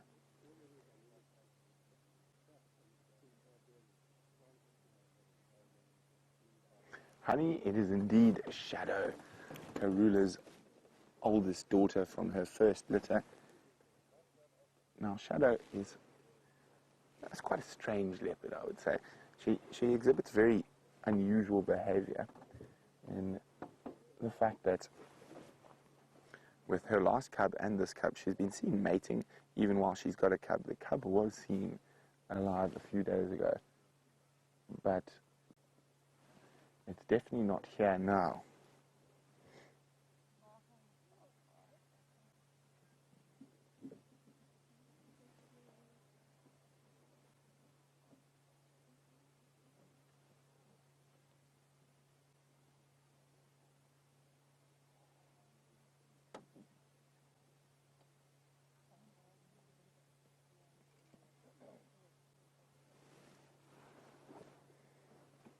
So, as I said, very interesting behavior that she's exhibited. Now, as far as we know, the cub is still alive, and she did this with her last cub. She pretty much abandoned it for about a month, at about the same age. Now, I wonder, because it's a female, will it become independent of her younger, which is normal? So it's going to be interesting to see how this plays out, especially with the pressure she's facing from other leopards at the moment. Actually, the last time I saw Salahesh was in this block, probably no more than 100 meters from where we are now. Also, there's all these young females looking for territory because the western sections along the Manyaneti River are quite full up with leopards. So you've got two young females from Nsele. We saw one of them in Chila on Juma. Brian and I actually saw the other female, but we couldn't, unfortunately, get signal where we found her. Oh, there she's moving. And then there's another young female called the Ingrid's Dam female. That's come up from the north, from Londonderry, from Ottawa. And let's try to think. Oh, so there are quite a few other female leopards around that could be putting pressure on Shadow at the moment. And she seems to have been operating in a very narrow area. This is the furthest west I've seen her in quite some time.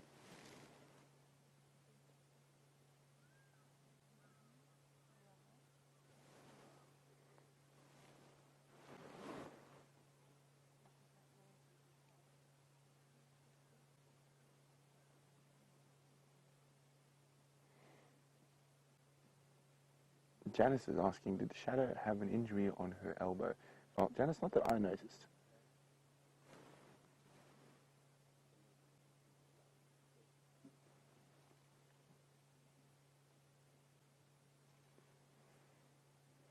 It looks like she's just eating a bit of the stomach lining there.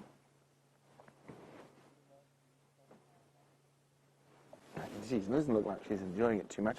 So the whole stomach is intact there, but because she's lost this kill 2 hyenas, she'll probably try and get as much nutrients as possible. So she's just feeding off the little scraps that the hyena left as it ran off with the rest of the carcass. I mean, it looks like she has eaten, but she's by no means rotund or very full. So she's literally picking between the stomach contents and trying to find any little bit of nutrients possible.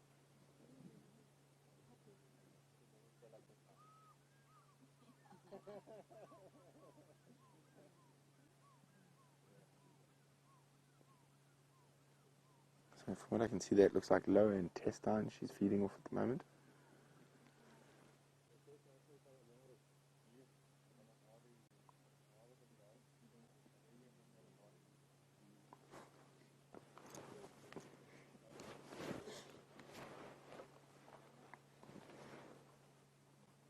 Now, Hurricane, the Dutch angel dragon, would like to know how we can tell the difference between the different leopards, etc. Well, there's a couple of ways we do. Quite often we work on where we see them, so a lot to do with their different territories or home ranges. Secondly, each individual leopard has a unique spot pattern over its whole body, but the main one we use is the spot pattern above the last line of whiskers. I'm not going to show you that just yet. We're going to stick with her while she's feeding, but I will show you how spot pattern works a little bit later.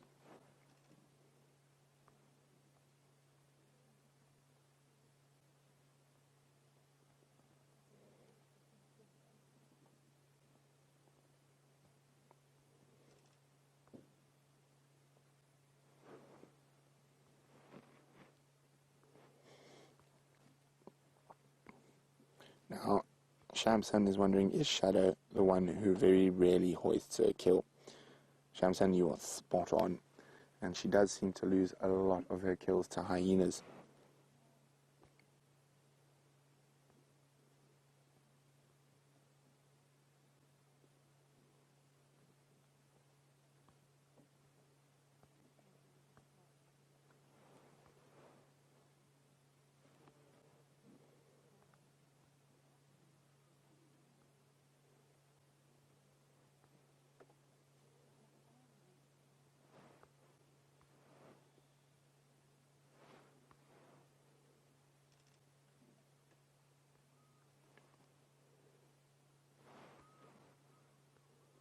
We can hear all the African fish eagles in the background making a racket.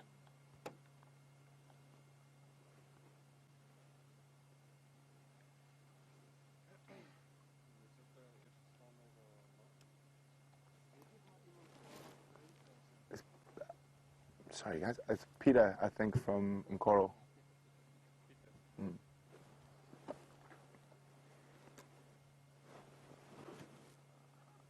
Look at that. She doesn't really look like she's enjoying that much, does she?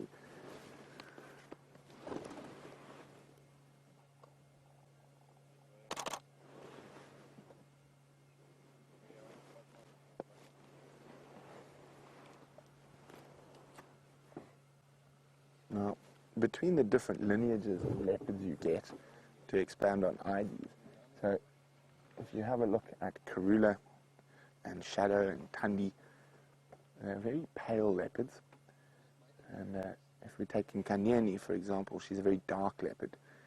So you do have different color variations in their coats, and it seems the different female lineages are either dark or light. And as much as I do love Karula and her family, I'm a massive fan of the darker leopards. And my favorite leopards in the Sabi Sands have always been of the darker lineages, and generally found closer to the Sand River, but also in Kanyen, is quite a dark female, and so is Salahesh.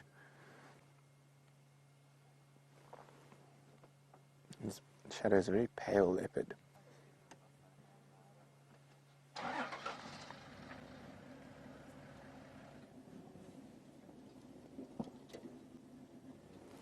Hi, Michael. Michael's wondering what is my all-time favorite Juma leopard moment.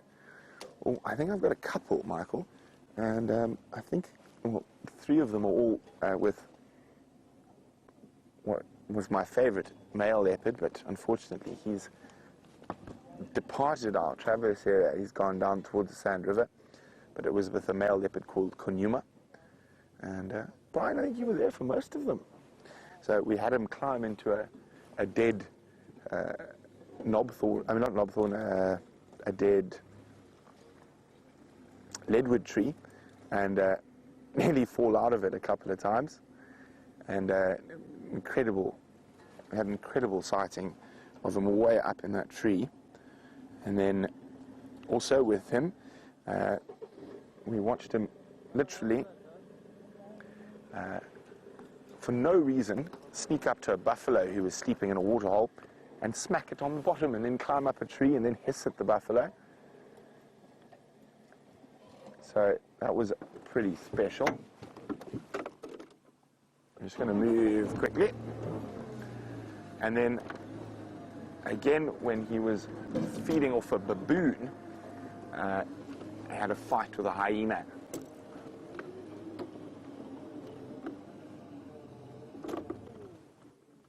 There we go. She's got a little prize, all the hyenas left for her.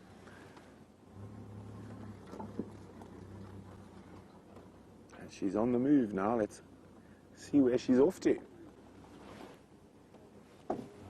Sorry about my hat there.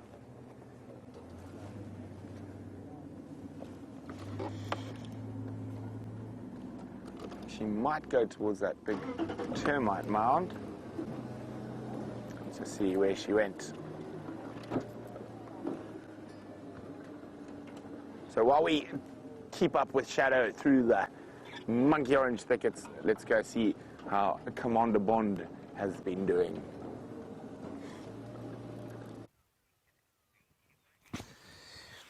We did see an elephant, believe it or not, everyone. Eggsy, that machine of yours is making horrible noise. It's going... Do you see? Is that the car?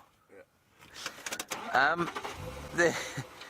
We hoped it would come towards the water here, because we're not allowed to go bashing off-road after them at the moment in the drought conditions. So let's just pop around the corner and see if he isn't coming through here. It was just a single bull, very long distance sight of him coming through this woodland. It's just the most gorgeous morning here. We've had a wonderful time while you've been enjoying your surprise there with Brent, which is a very good surprise, isn't it? We've been enjoying some lapwings and some other birds and some just very pleasant sun. Hello, Lucy. I'm afraid you're asking a question that's well beyond my pay grade. You say, will there ever be a bushwalk here on Cheetah Plains, or will the signal be an issue? I just don't know. I'm not sure. We'd love to do bushwalks here, just for some variety. And I don't think the pack is set up at the moment to send a signal towards the repeater at Cheetah Plains. But, you know, from my understanding of how it all works, I don't think that would be too difficult to do. So I think it's quite possible that we'll have bushwalks here at some stage. It'd be lovely to go striding out across those plains, especially if there happen to be some ostriches around. No ostriches in any of the clearings. We've done a thorough search of them all. So we'll just see if we can't spot this elephant here. Then I think we'll probably head back towards Juma. I'm sad that Shadow's cub is not there, and I'm sure you will be discussing about that, and I'm sure you've all been discussing the fact that she doesn't seem to hoist her kills at all, why she's come into estrus again. It's all rather tragic, I find. There's some impala, Eggsy. Our cup runneth over again.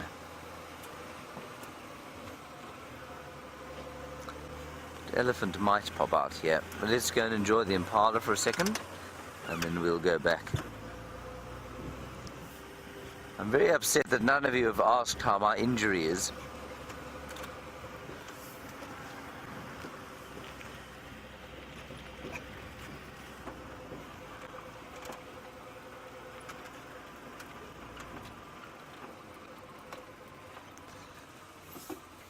Right, hear the impala, everybody. Let's see if we can't hear the elephant coming this way, perhaps.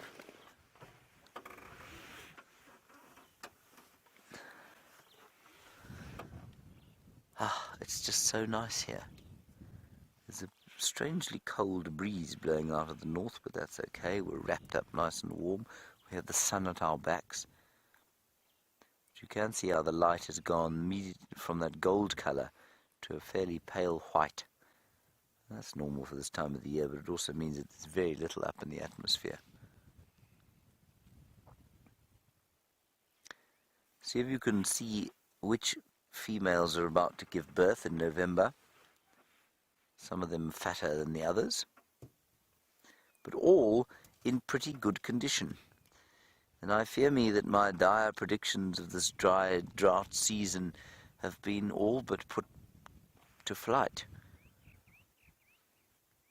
The impala looking pretty good. Those wildebeest looked good. That had an extremely good sighting of a very shiny steenbok yesterday. The nyala looking pretty fine.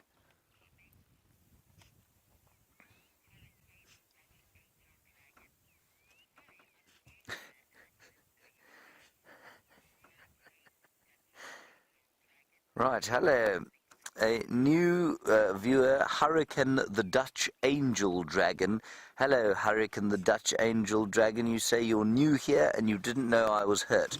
Well, Hurricane the Dutch Angel Dragon, just before you go back to see Brent, you can see that I've been injured twice today. Not once, but twice. There's my first injury, and my second one, oh, that's where that enormous tree was sticking out of me earlier on. Let's go back across to Shadow and Brent while I recuperate. So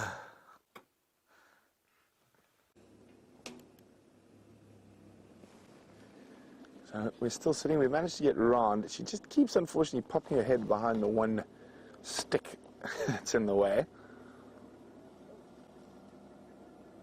It looks like she's eating what little is left at the moment. Oh, look, she does have an injury on her back right leg. See that, Brian?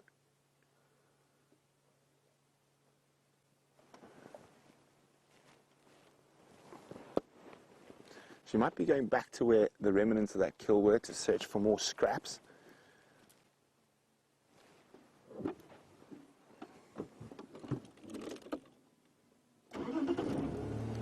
Let's go have a look.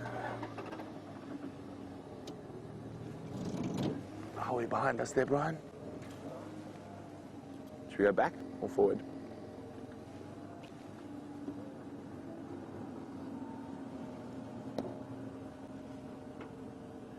Yeah, we're just waiting. There's a bit of a traffic jam here at the moment. It is a very thick area. Lots of these little terrible monkey oranges.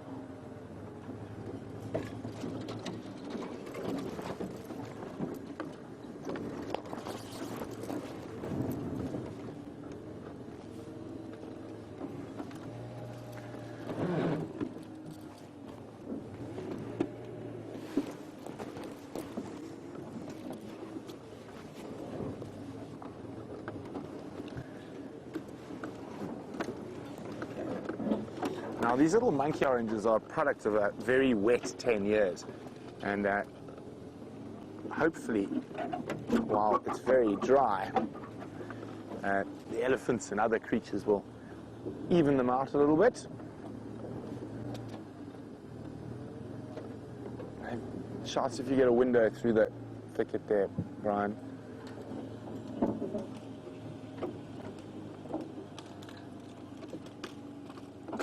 Looks like she might move again, so we're just going to sit here, see what she does.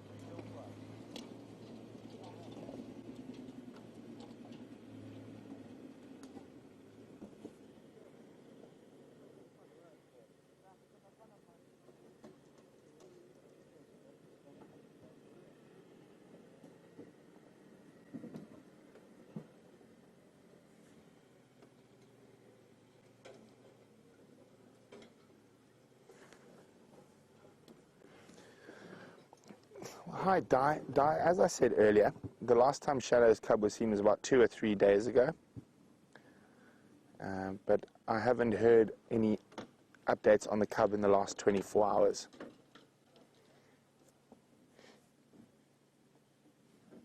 Right, let's move forward a bit there, Brian.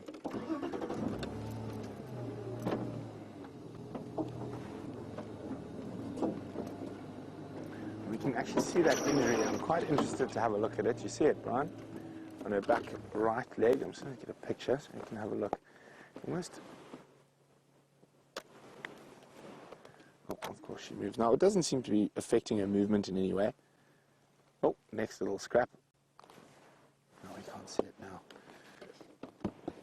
It looks like the lungs that she's got there now, or at least a piece of the lungs.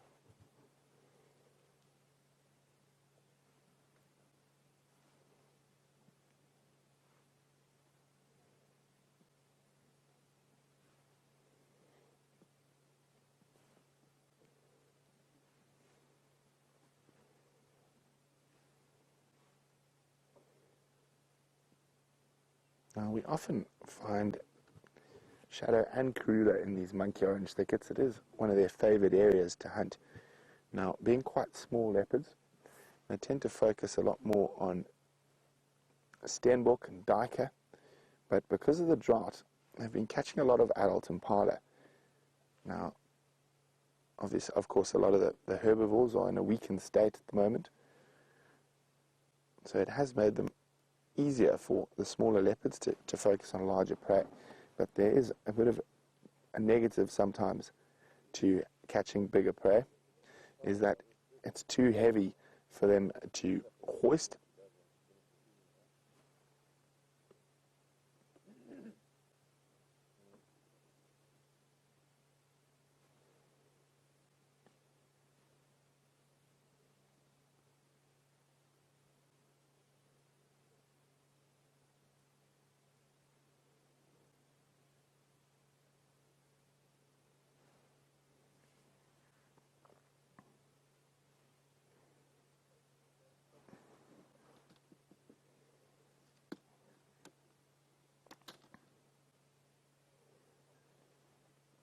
Oh, Dark Tranquility is wondering how long can a leopard leave its cub for?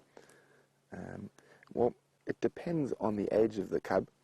The youngest ever recorded cub in this part of the world, being independent from its mother, was a female who was abandoned at 7 months old and managed to survive and live a very long life. But normally, they won't leave the cubs for longer than 2 or 3 days, except if you're shadow. She seems to do very strange things.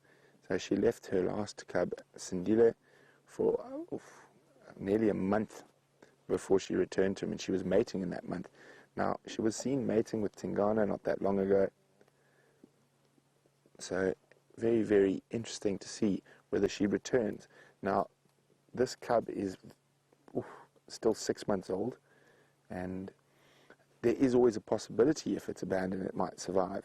But generally, they need to be closer to as close to that year mark as possible to have a very good chance at survival. So what will happen if a cub is abandoned at that age? It's going to take a long time for it to catch bigger prey. So it's going to focus on insects, small birds, francolin, frogs, mice, cane rats, those type of things.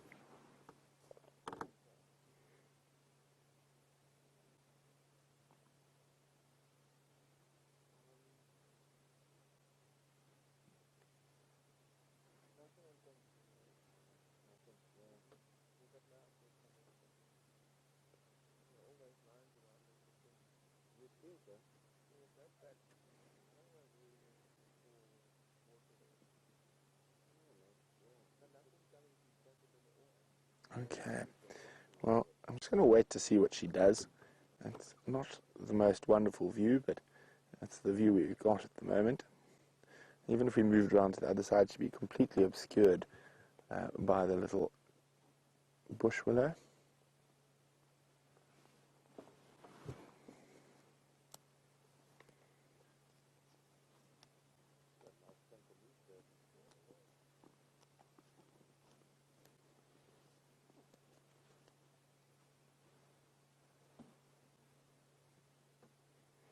while we sit and play the patience game with Shadow, let's go see what Commander Bond is up to.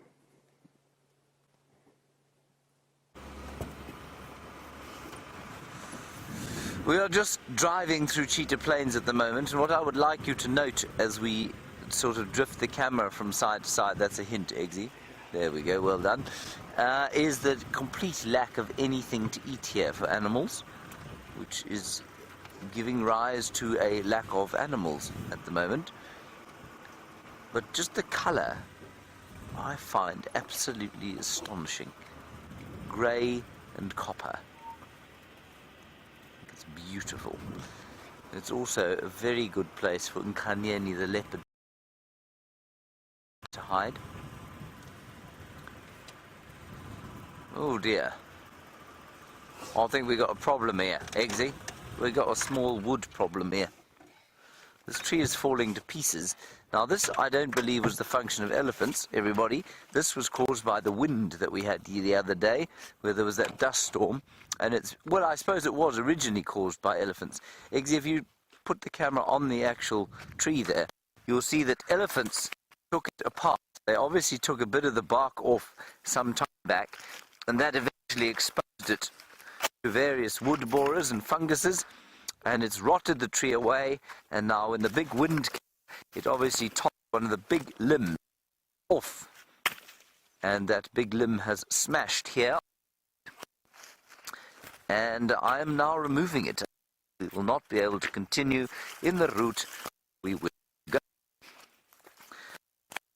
Interestingly, one of my theories this has been that elephants do not destroy female trees, that they know the difference between the two. You can't hear me? No, it's cutting out. It's cutting out. Is it still cutting out? Right, I'll just keep my back to you because the receiver's here in my back. And that is because, of course, the female trees produce fruit. And there is no fruit here. There are no pips, indicating to me that this was indeed a male tree that the elephants destroyed. Right, I think I've cleared sufficient path. Eggsy is also attacking a fly that is setting upon him, and it's quite amusing to watch as he thrashes at his face. Eggsy, does your beard not deter flies? Perhaps you could sort of infuse it with citronella oil or something. I think you should definitely try that. Infuse your beard with citronella oil. I've done lots of manual labor today. You see that, Eggsy? Yes. And now we've changed. Ooh, what is that? You know what that is, Eggsy? You know what that bird is up there, Eggsy? I'm about to give you a very, very special treat. What I can tell you for free is that it is not a pale form booted eagle. But what I will tell you is that I believe it to be your, not mine of course, because I saw mine yesterday, your very first Wahlberg's eagle. That is indeed what it is, everyone. A Wahlberg's eagle could be the one that we saw yesterday. Let me... Well, I suppose you can sort of see him. That stick is a little bit in the way, but I don't know that we're going to get a better angle. Let's move a little bit closer, further forward. Just hold on there. Hold on there, Eggsy. Fear not. Every time we get into... Oh, is there a view there?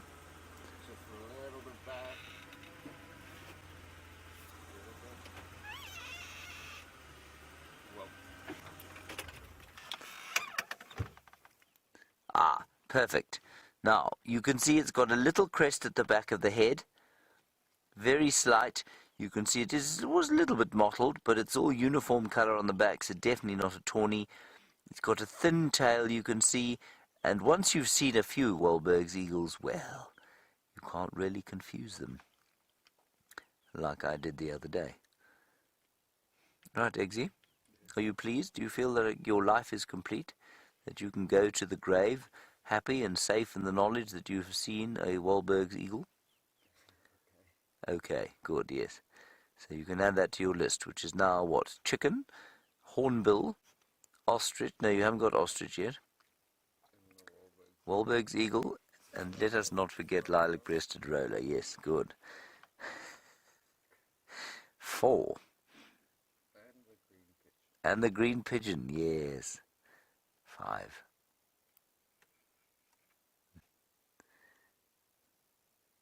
That's marvellous. All right, we're going to carry on this way, everybody. And while we do that, let us go and see how the tragic tale of Shadow the leopard is unfolding.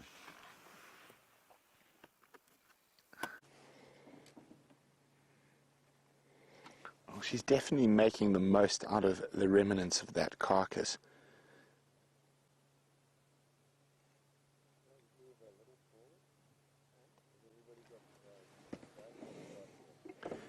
So she's sniffing around. You can see the stomach still intact at the back. So she's looking. She might open it up. She might eat the stomach lining. We do see leopards do that from time to time, depending on how hungry they are.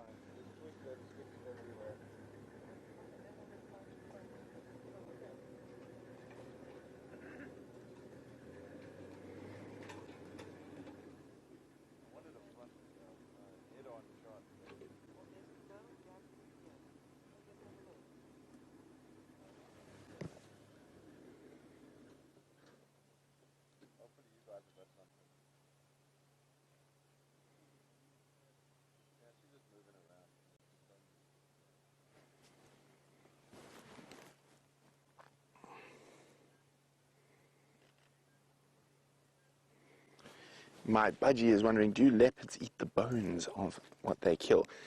They'll be able to eat the smaller bones and definitely the cartilage, but the bigger bones, unfortunately, they don't have powerful enough jaws to crush them. But if there is a small enough bone, they will eat it.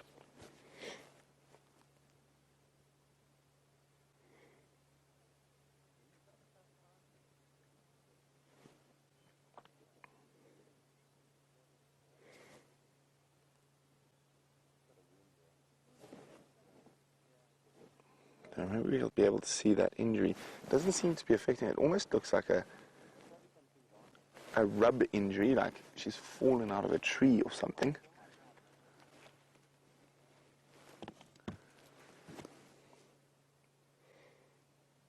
She's searching for any little scrap.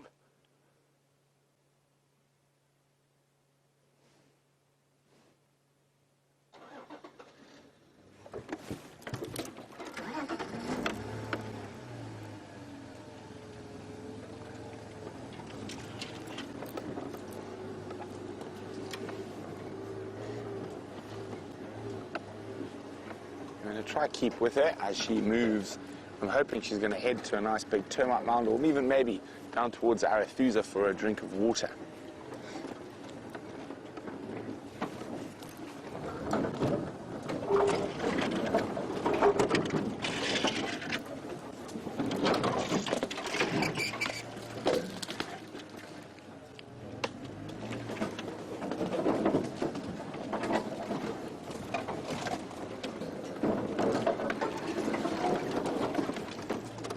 You can see that area she's moving into is full of these little monkey oranges. We do apologize for the noise they make as we drive past, but unfortunately to stick with her, there's not much we can do. Let's just see where she goes. She might come back.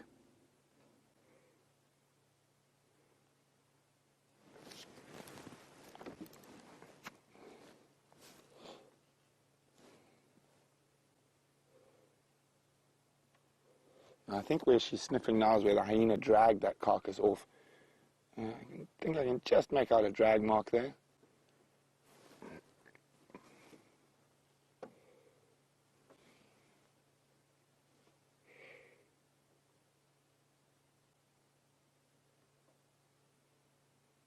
So even though she is carrying that injury on her back right leg, it doesn't seem to be affecting it. It seems to be more of a graze than a deep injury.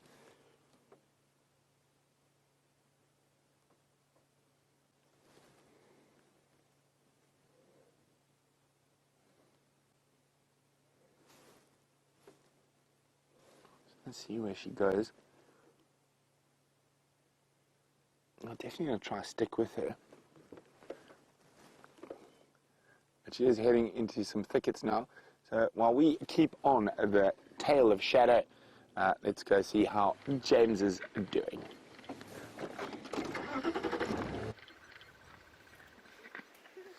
There's a kudu, everybody, and I've just been sitting here wondering to myself, has that kudu ever seen a vehicle before? Because it was standing next to this third of 3 in a row pan, and it just, they get so nervous when we go past, and I'm constantly amazed at how sort of seemingly unhabituatable many of the antelope are here, specifically things like kudu and nyala. Nyala are probably a bit better, but the kudu, you just can't get close to them. Let's move a little bit closer down here. She's a lovely looking cow, that. I just think their ears are so fantastic, and she's watching us very carefully. I've definitely noticed that since driving with Eggsy, I haven't been able to get quite as close to animals as I once did, and I think they often think he might be one of them, you know, with a beard on his face. Perhaps they think there's a lion on the back of the car.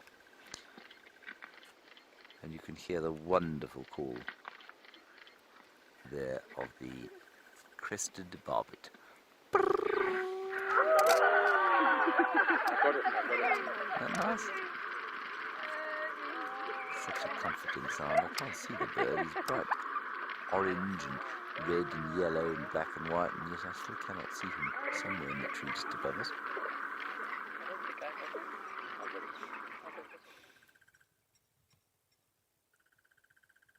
She'll be looking to have something to drink down here, I think, but it must be remembered that they are absolutely not water-dependent kudu. They can live just about anywhere. And they I had gone to voicemail and I answered it. I was listening to it, and for about the first have an 10 incredibly seconds, efficient I was thinking, digestive system that manages to suck all of the water in their food out.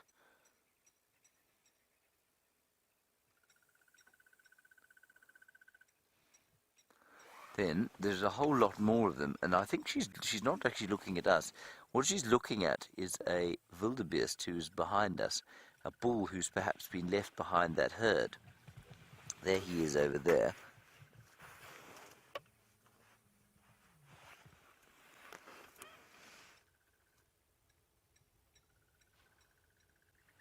And I think his rest of his herd is headed off into Nkoro, which is not too far from here.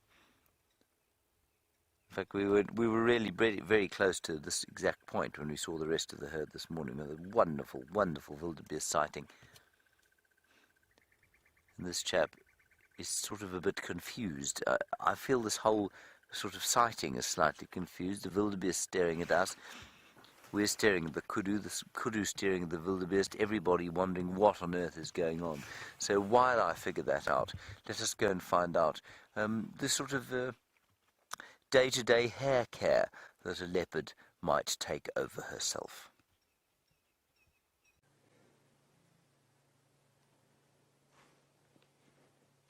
Just doing a bit of preening after feeding.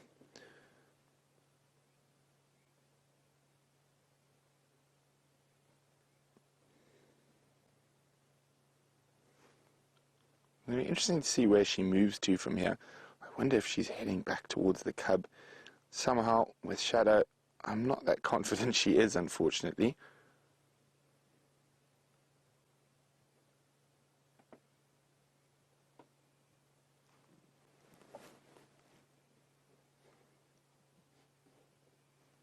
Well, leopards are great self-groomers. And after they've been feeding, they will do quite a lot of grooming on their paws.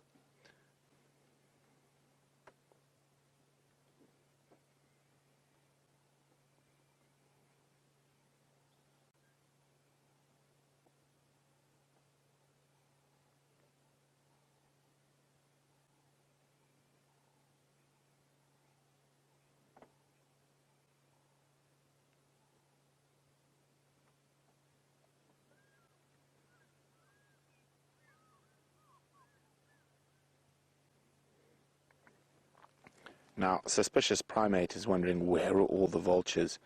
Are they scared of shadow? No, well, leopards' kills are generally quite small, and they do keep them quite well hidden. You can just see that injury on her back right leg. It looks like more like a graze than anything else to me, so I don't know, maybe while hunting. Oh, what she got there? She pick up a piece of hyena, the hyena dropped. Sorry, Suspicious Primate. So leopards are generally quite good at hiding their kills from vultures. So you normally only find vultures on big kills. And I don't think the vultures have had time. Sorry, I'm just trying to, I think this is the best spot. No. Try a bit further.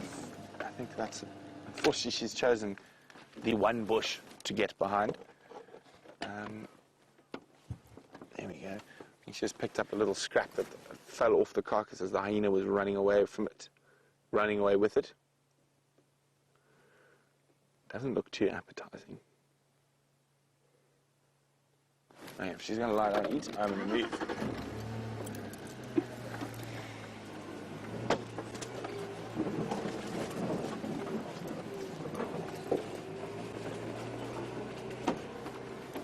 Let's get into a good spot.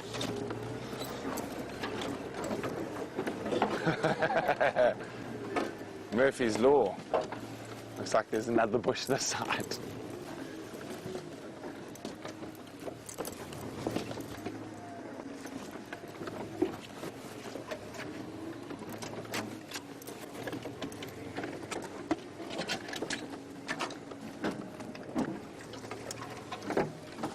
How's that, Brian? A bit more?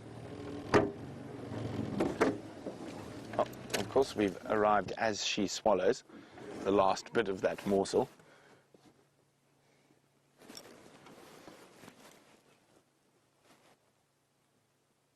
And clump down the gullet.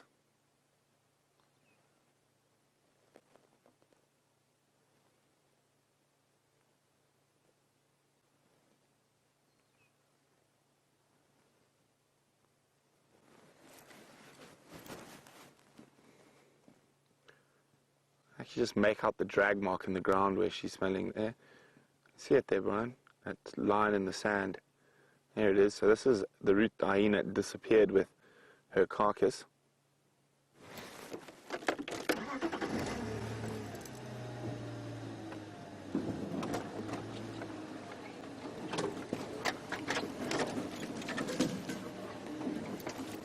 Ooh, that looks like a tire killer, that one. Let's avoid that.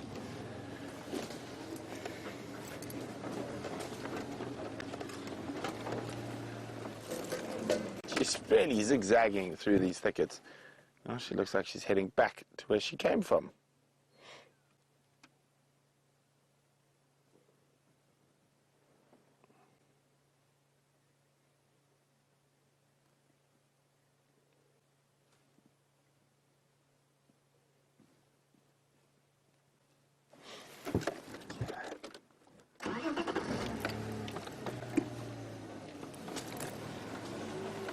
Well, she's giving us a good workout.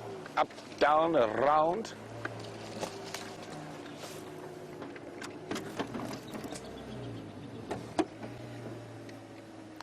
Quick scent mark.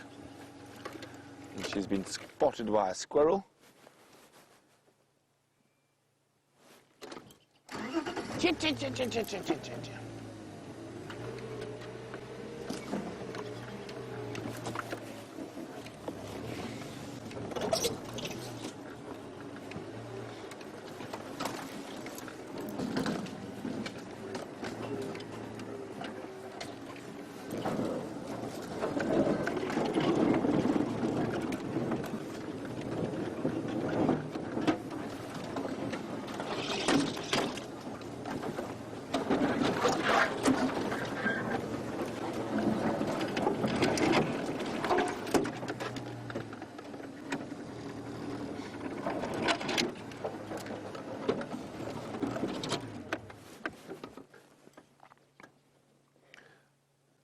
So she's heading back to where we first saw her, on the remnants of that impala kill.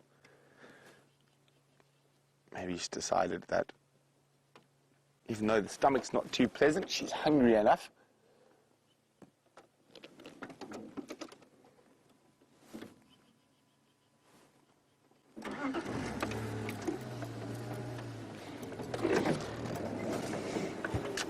Hi, Janet. Janet's wondering at what age did Shadow become independent from Karula? Now, to be honest, I've got a friend. I don't know, Janet. So.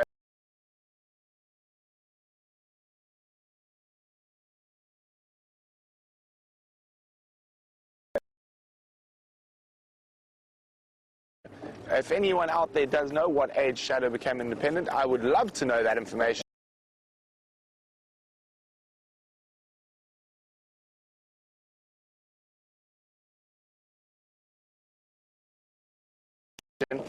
And you can send that through to me on questions@wildearth.tv or hashtag Safari Live on Twitter.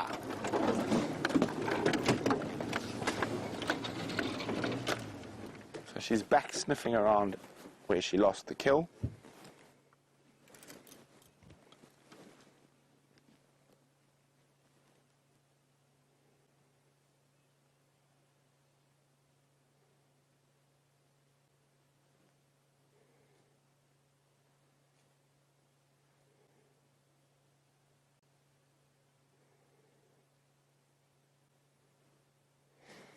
Trying to find any little remnant.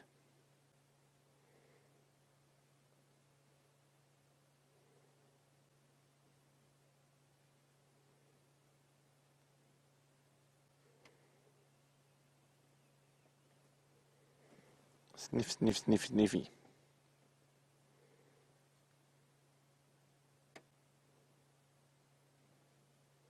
Well, looks like she's found another little bit. I suppose every little bit counts.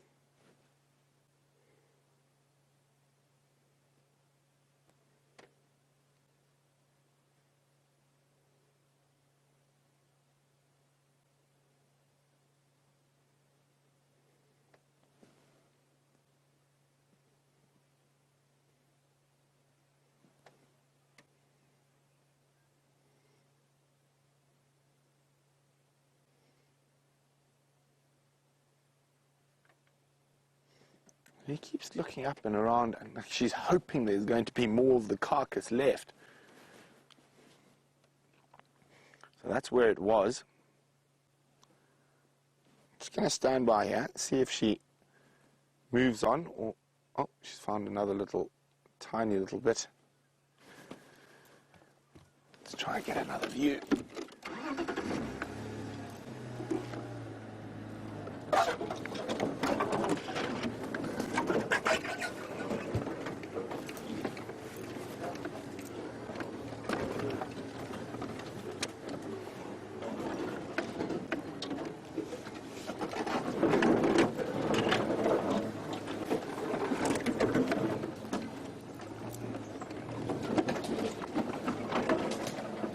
How's that, Brian?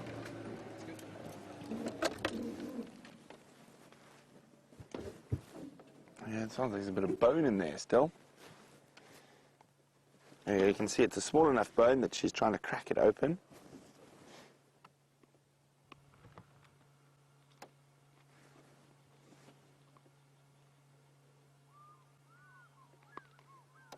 You can hear the crunching.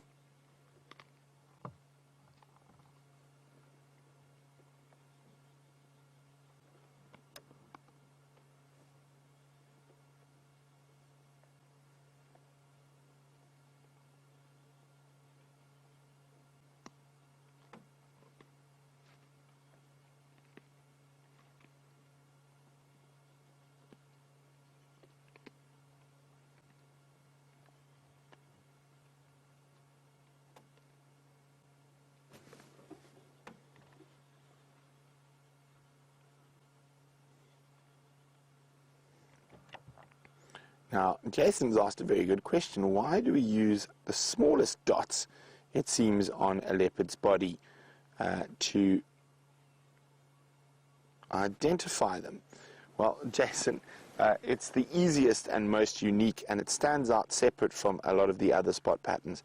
So it is generally the easiest to actually ID them from.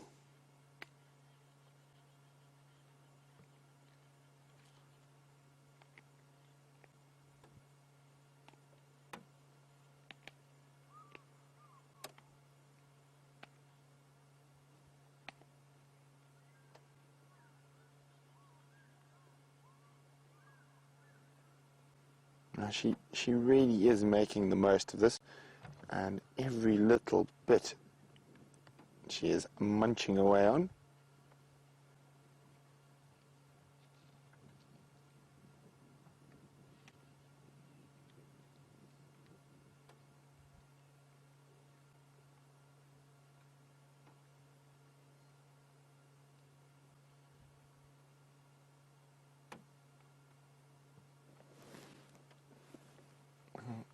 She's still alert, trying to make sure no more hyenas rush in and surprise her.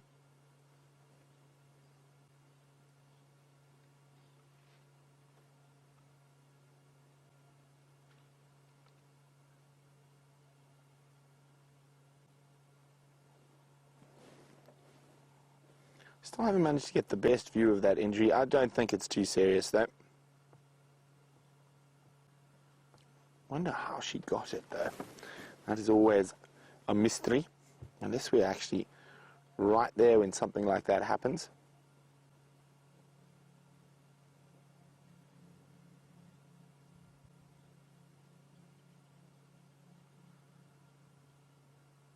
Squirrel's still quite displeased with her presence in the area.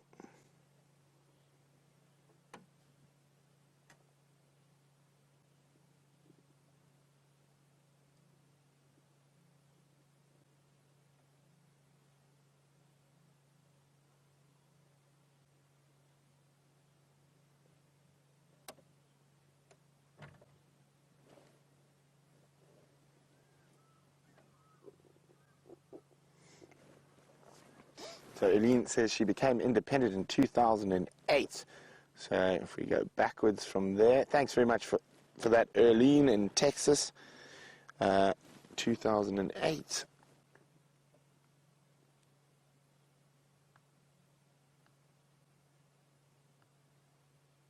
And she is 11 now.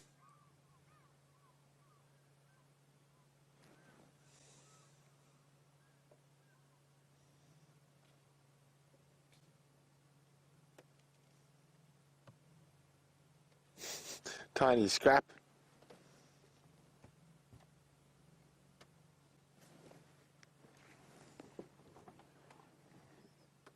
Tiny scraps. Shame. Poor Shadow.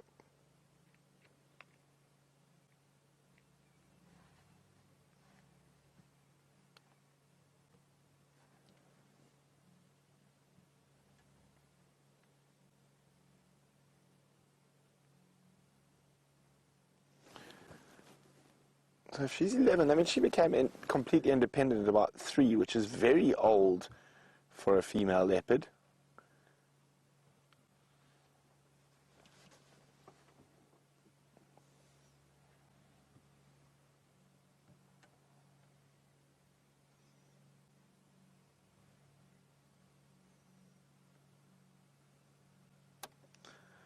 Well, Afira from Israel says, Karula's mother, Safari, had new cubs when Karula was a year old. Now, that is unusual, but not completely out of the books. Most female... Oh, there we go. Oh, she's not going to enjoy this, but she's hungry enough. And we could see some funny faces shortly. Brian's giving Shadow a look of disgust at the moment. How could you be doing this?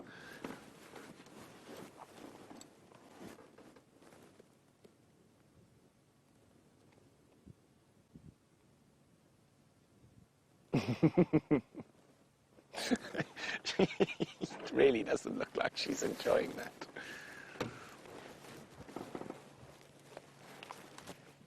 Guys, why are you filming me at my worst?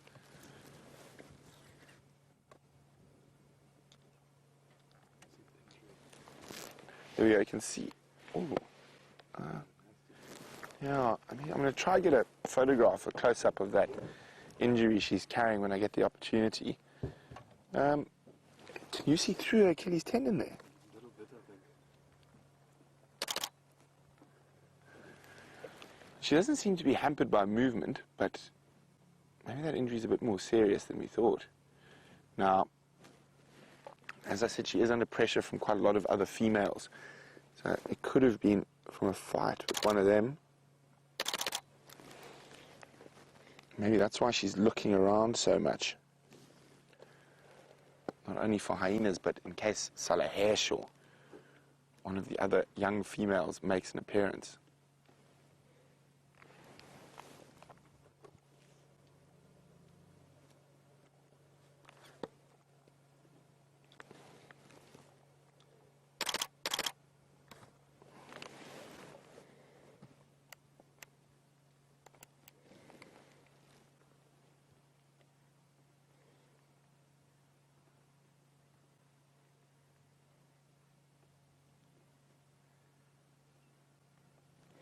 Thanks, Raisa. So it shadows 10. So I mean, Independence at 2, which is still reasonably late for a female leopard. But apparently Kruder was very young, only 2 years and 4 months when she had Shadow and Tundi. That is very young for a female leopard to start breeding. They're normally only after 3.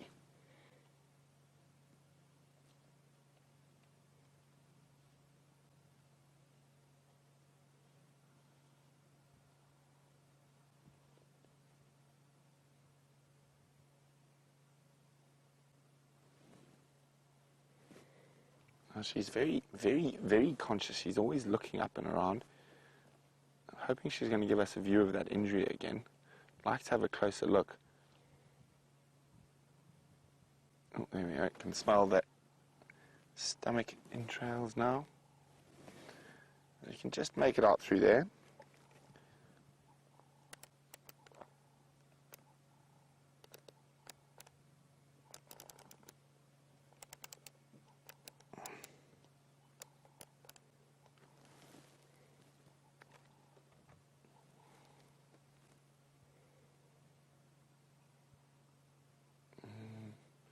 So, as I said, it looks more like a sort of almost a burn injury, like a rubbing injury. So maybe she was chased out of a tree, fell out of a tree. I'm just going to move back a little bit, see if we can see that injury a bit better.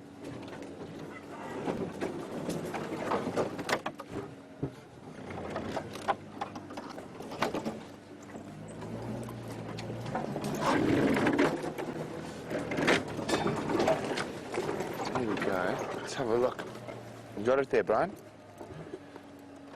So I'm going to just zoom in quickly with the camera.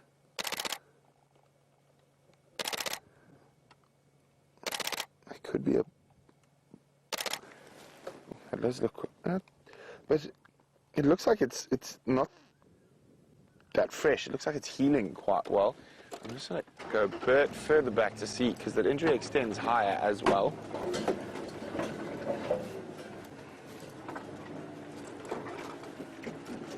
Tail gets some. Wait, let me just. Okay. I've got enough to show you guys a bit more closely on the camera.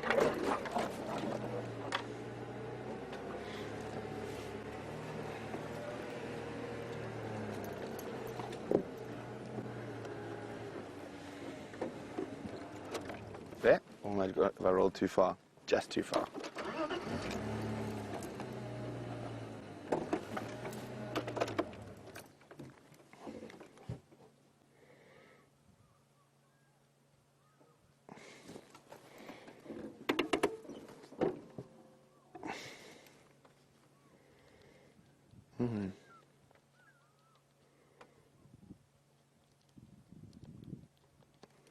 Well, maybe it is from a fight, that injury.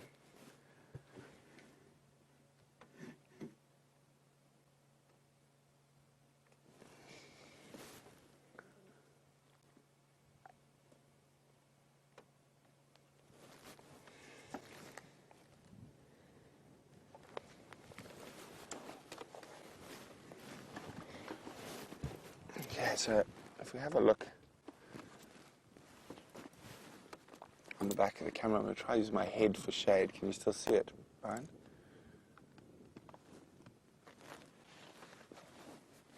Maybe I can put my hat somewhere. There? Are you using there? Okay.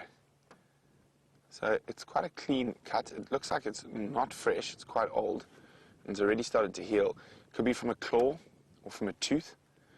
But I think maybe not from falling out of a tree, but possibly from fighting with another leopard.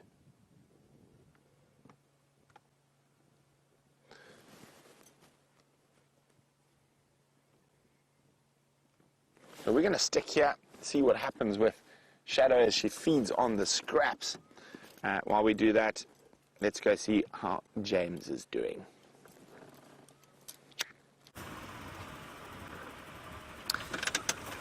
Eggsy, on this bush in front of us is a bird. In fact, there are two birds. Can you see them? Hurry, Eggsy, don't be slow like me, otherwise I'll fly away. There we go. Ooh. What is that? What do you think it is, Eggsy?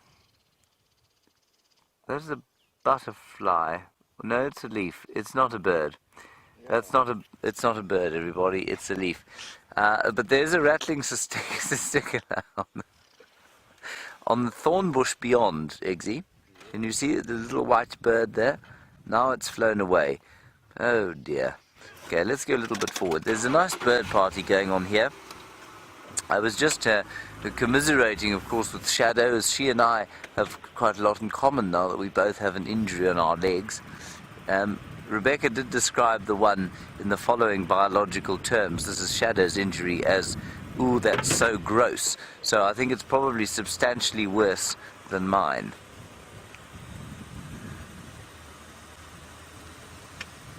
So that's a bit worrying. Now in here, there are some birds, one of which is a rattling testicular. Can you see it there, Eggsy? It's now on the far end, and it's going psh, psh, psh, psh, psh, psh, psh, psh, psh. This is hopeless. There it is. You got it. Well done. There we go. Well done, Eggsy. Rattling testicular. Eggsy, is that the most spectacular bird you've ever seen? Number 6 on your list, which now includes chicken, lilac-breasted roller, and the owl. And the owl. Which owl? Pearl-spotted owl. The pearl-spotted owl.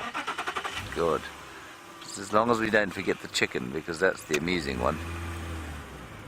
Okay, and there's one more here. I think it's a white-browed scrub robin that came flitting across here. But we might not bother to try and search for it because I think it's in such deep a bush. No, it's too thick.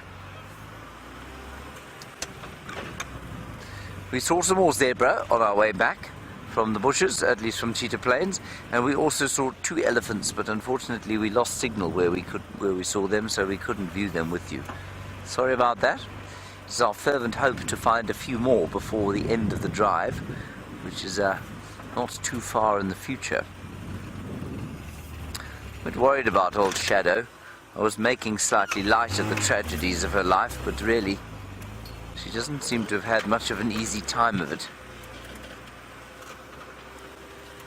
Now there's a lovely, lovely Birchall starling sitting on... Oh gosh, and I've run off the road. Stupid bird. Stay there. Don't move. Glorious colours in this light.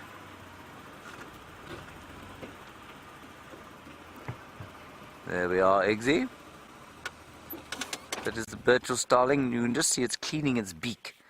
I don't know if you managed to see that. It was just using that stick.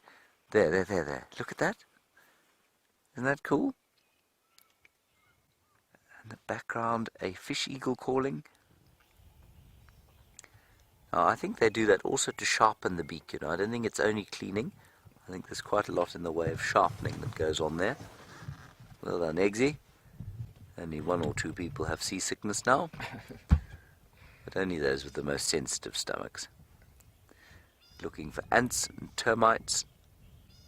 I think that's the bulk of many of these birds' diets during these dry season months.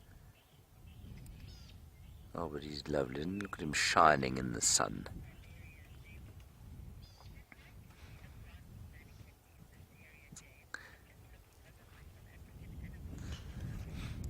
Hello, Siberia Zumi. You say, can you see a bronze mannequin in this area?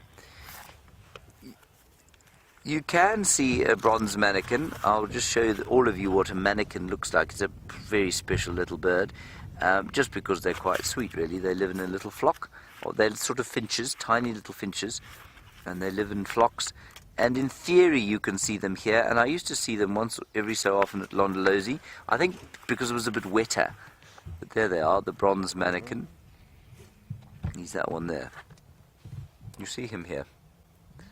There he is, everybody, the bronze mannequin. And we do see them here every so often. I've never seen them at Djuma, but they are possibly seen here. And here's the distribution map to the left-hand side. And you can see we're over... let me get a pointer of some sort in case you're wondering about the map. I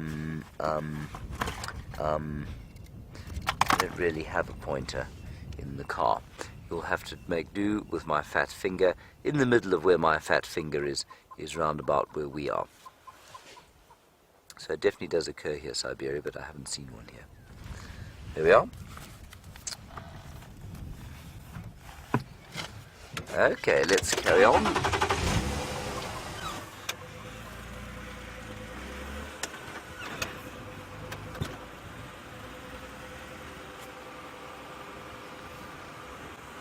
To go north towards the smell of cooking bacon and coffee.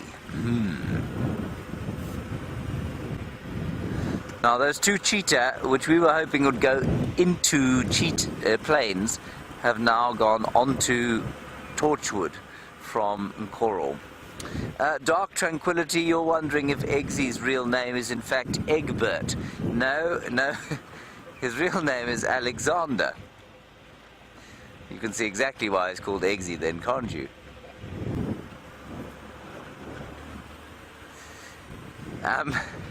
Dark Tranquility, I'll quickly tell you how it came about. It's very silly. He is known as Zander or Zander by his family. That's spelled Xander. Now, if you were to just pronounce that in the sort of Zulu way, it would be Kanda. Now, Kanda is not a word in Zulu, but one of our viewers said that sounds like the word for egg in Zulu, which is Ikanda. And you can hear the subtle difference between the two clicks. The one is an X, the one is a Q, and egg is spelt with a Q, Ikanda. But since he was confused with egg, he's been Eggsy. And, well, I don't think anybody really remembers his real name most of the time. So, no, his name is not Egbert, his name is Alexander. But we already have an Alexander working for us. That's Alex Vols, the terrifying Russian who's returning to our shores today. So we couldn't have two Alexanders, especially as you know Alex is a terrifying Russian and we don't want Eggsy to be scared. So we've just given him a new name. Kirsten has taken to calling him Egbert, yes, but that is even further from his name than Eggsy is.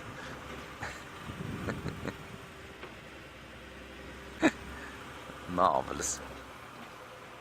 Ooh, hang on a second.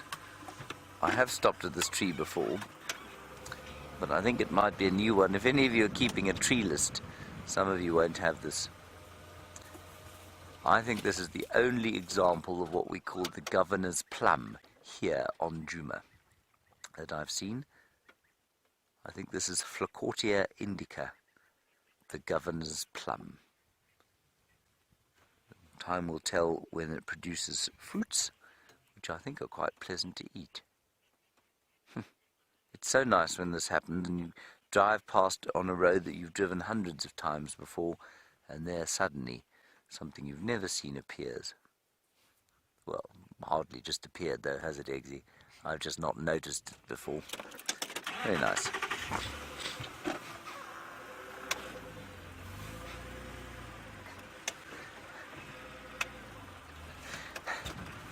Hello, Aqua.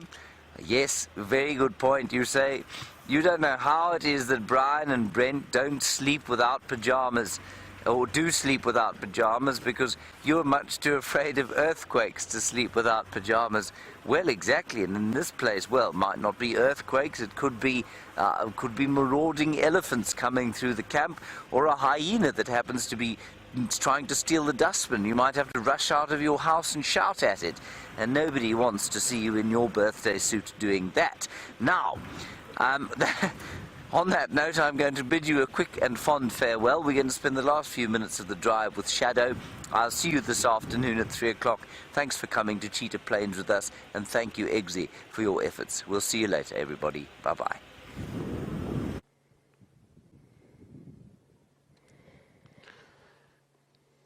So we're still sitting with Shadow while she preens herself. She's moved a little bit from where she was trying to eke out any form of sustenance from her impala kill that was stolen by spotted hyenas. So she's just cleaning herself, and she was eating quite a bit, or inadvertently eating quite a bit of impala stomach contents. She's still very, very conscious, which makes me think that that wound is possibly from another leopard, not from a fall on a tree or anything like that.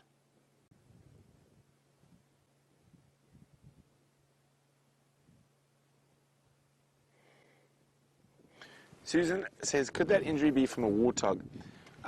It's possible, but unlikely, just because of where it is. Generally, when leopards get wounded by warthogs, those wounds will be around the front part. I mean, it's possible that a warthog hooked her as she was trying to get away from it. Very possible, in fact. I don't know, just the placement of it seems like she might have been caught unawares by another leopard. But as I said, it looks like she's walking fine as she walks again. Now she is heading north at the moment. Try to stick with her for as long as possible.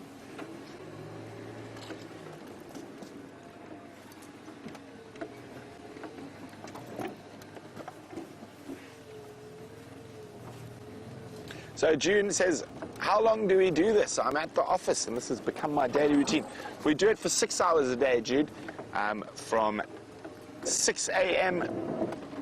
Central African time, oopsie, attack of the rogue branch, to 9 a.m. Central African time, and then again from 3 p.m. to 6 p.m. Central African time.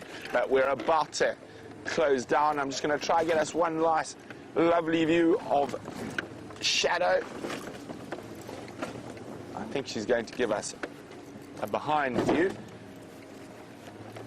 So from the Killer Bees, it's been splendid having you and lovely to catch up with Shadow. I haven't seen her in quite some time. So we will see you again shortly for the Sunset Safari. So toodles for now.